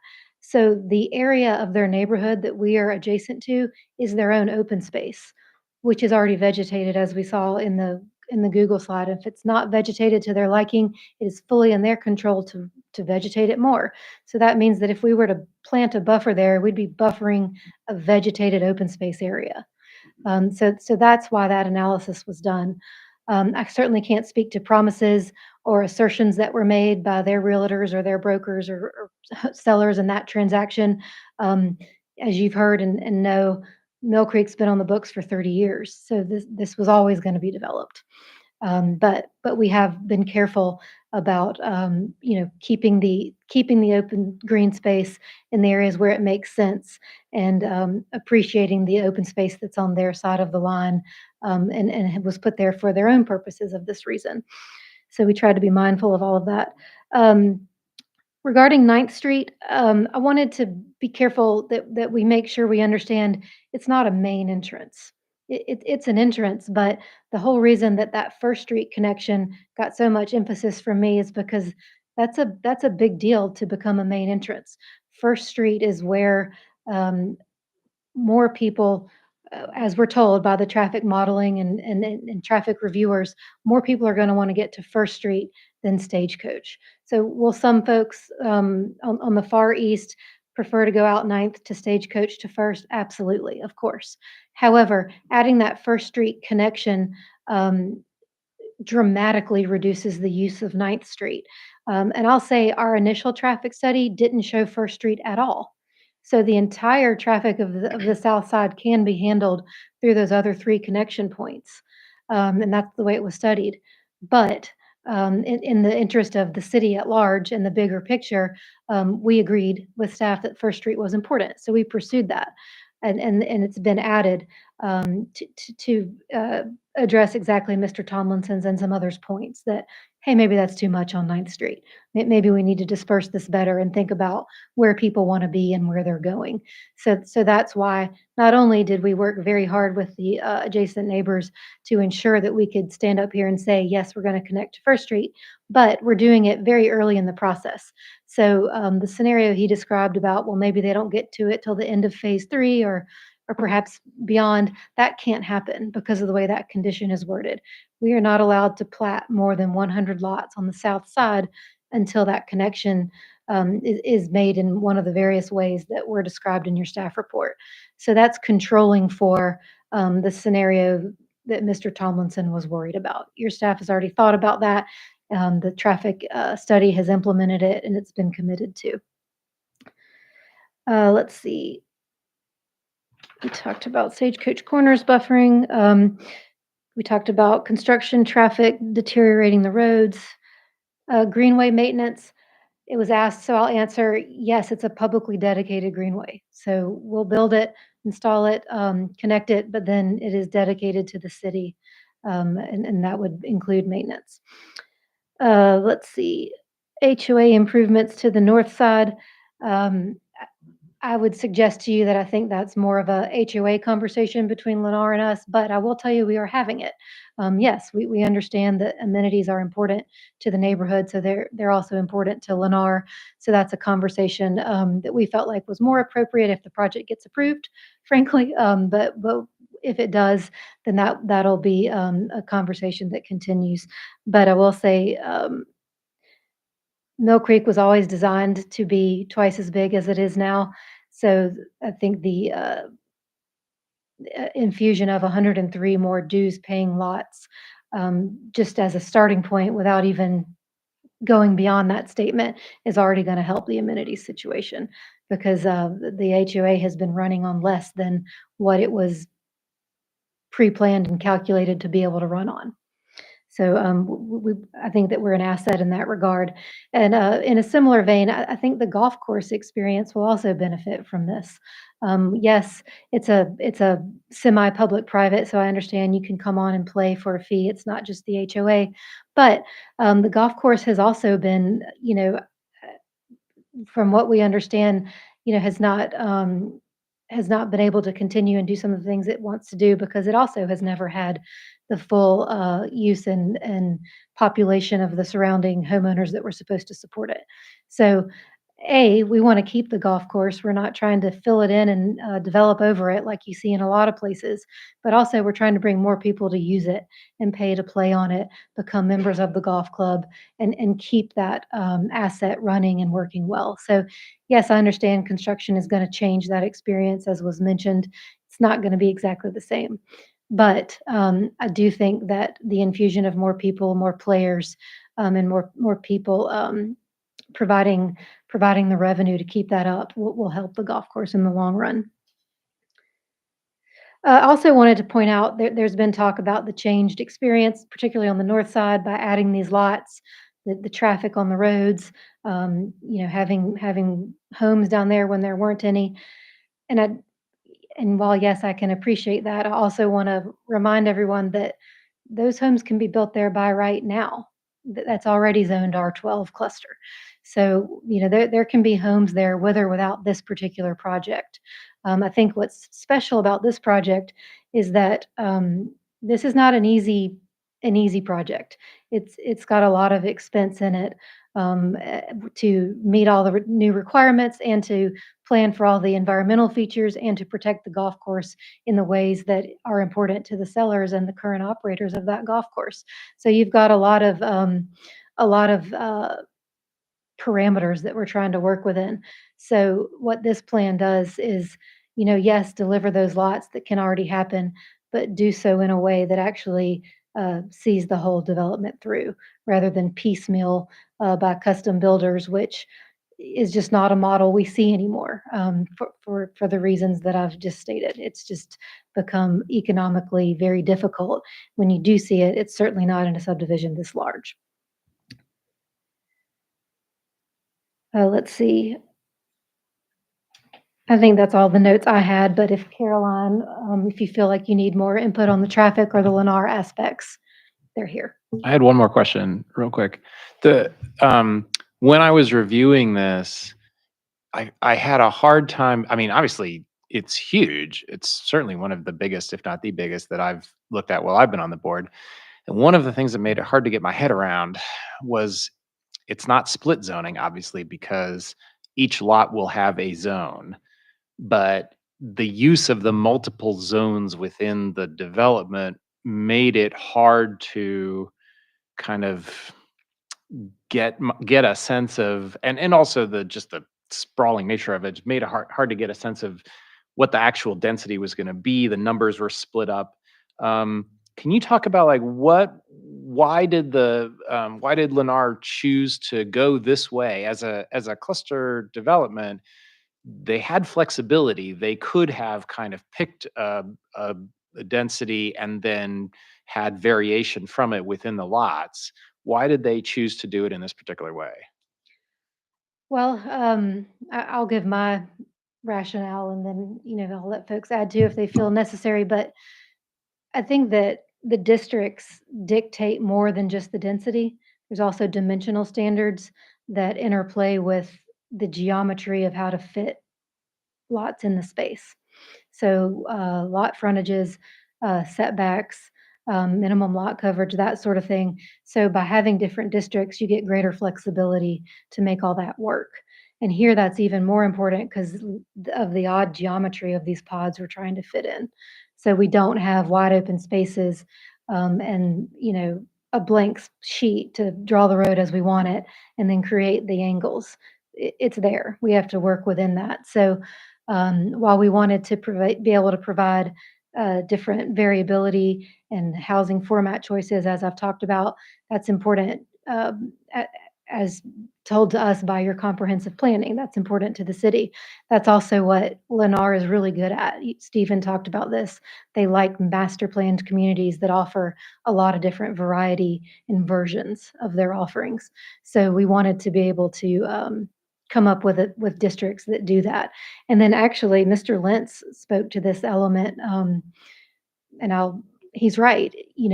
We need to make better use of the land we have. We can't just keep sprawling and putting large lots in areas where the infrastructure exists. Water and sewer mean that we can have smaller lots. We can better utilize the land that we have, and that allows us conservation planning for things like golf courses or just open space, and it prevents just sprawl upon sprawl upon sprawl because you're meeting the housing needs closer in where that infrastructure exists. So those using 3 zoning districts allowed us to speak to that. I got a question too, and it may not matter, but if it does pass, like in the older section or the bigger houses, how much would it change if y'all looked at doing 7 or 8 style homes instead of just 3? To make it kind of fit more with what's already there.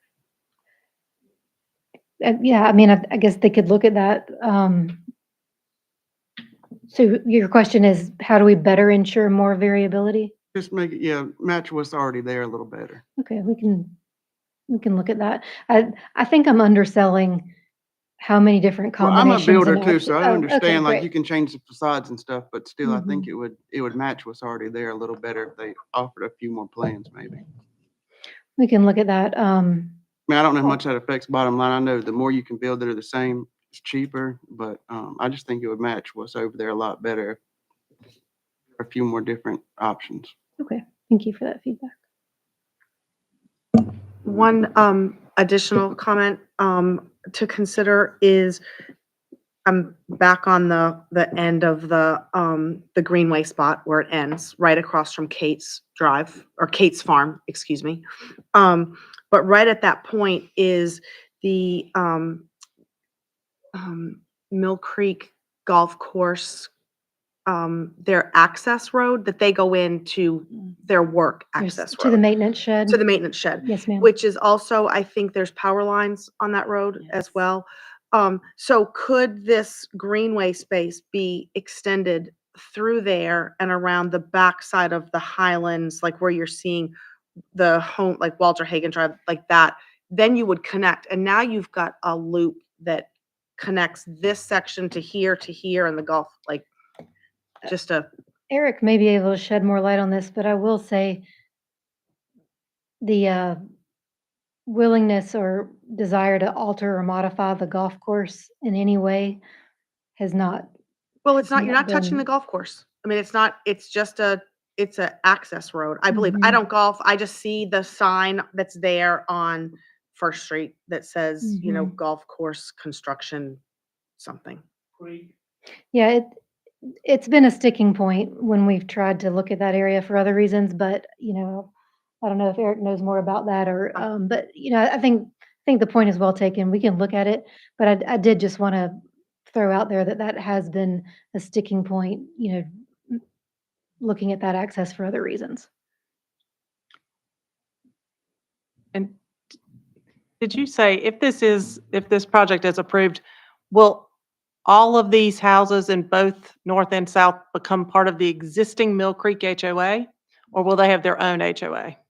No, ma'am. So the north side, because it's already required to, will be part of that existing HOA. Okay. The south side, the thinking is that it would have its own HOA and its own system.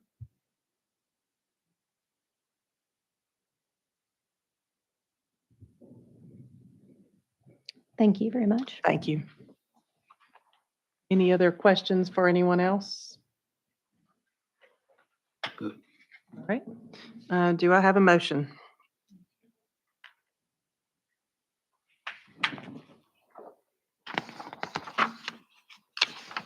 Yes, ma'am. Have to cut the light on. Okay. I make a motion to approve the R8, R10, R12 zoning as presented. Motion to find the application is consistent with the objectives and goals in the city's 2017 Comprehensive Land Development Plan, Mebane by Design. Specifically, the request is for a property within the city's G4 secondary growth area and is, quote, generally residential in nature, close quote. Supports parks, greenway, and open space expansion in developed and developing areas, prioritizing connectivity between each location, consistent with open space and natural resource protection goal 4.3. Contributes to an emerging pedestrian and bicycle network as required by the city's bicycle and pedestrian transportation plan. All right, we've got a motion. Do we have a second? Second. All right, all in favor, say aye. Aye. All opposed? Aye. All right, this vote will go to City Council February 10th. February 10th. Thank you, everyone, for coming out tonight. Please do be careful in the parking lot in case it has iced over at all. City staff has been working hard to clear it, but just be careful. All right, board, I have lost my agenda. You want to wait just a second? Mhm.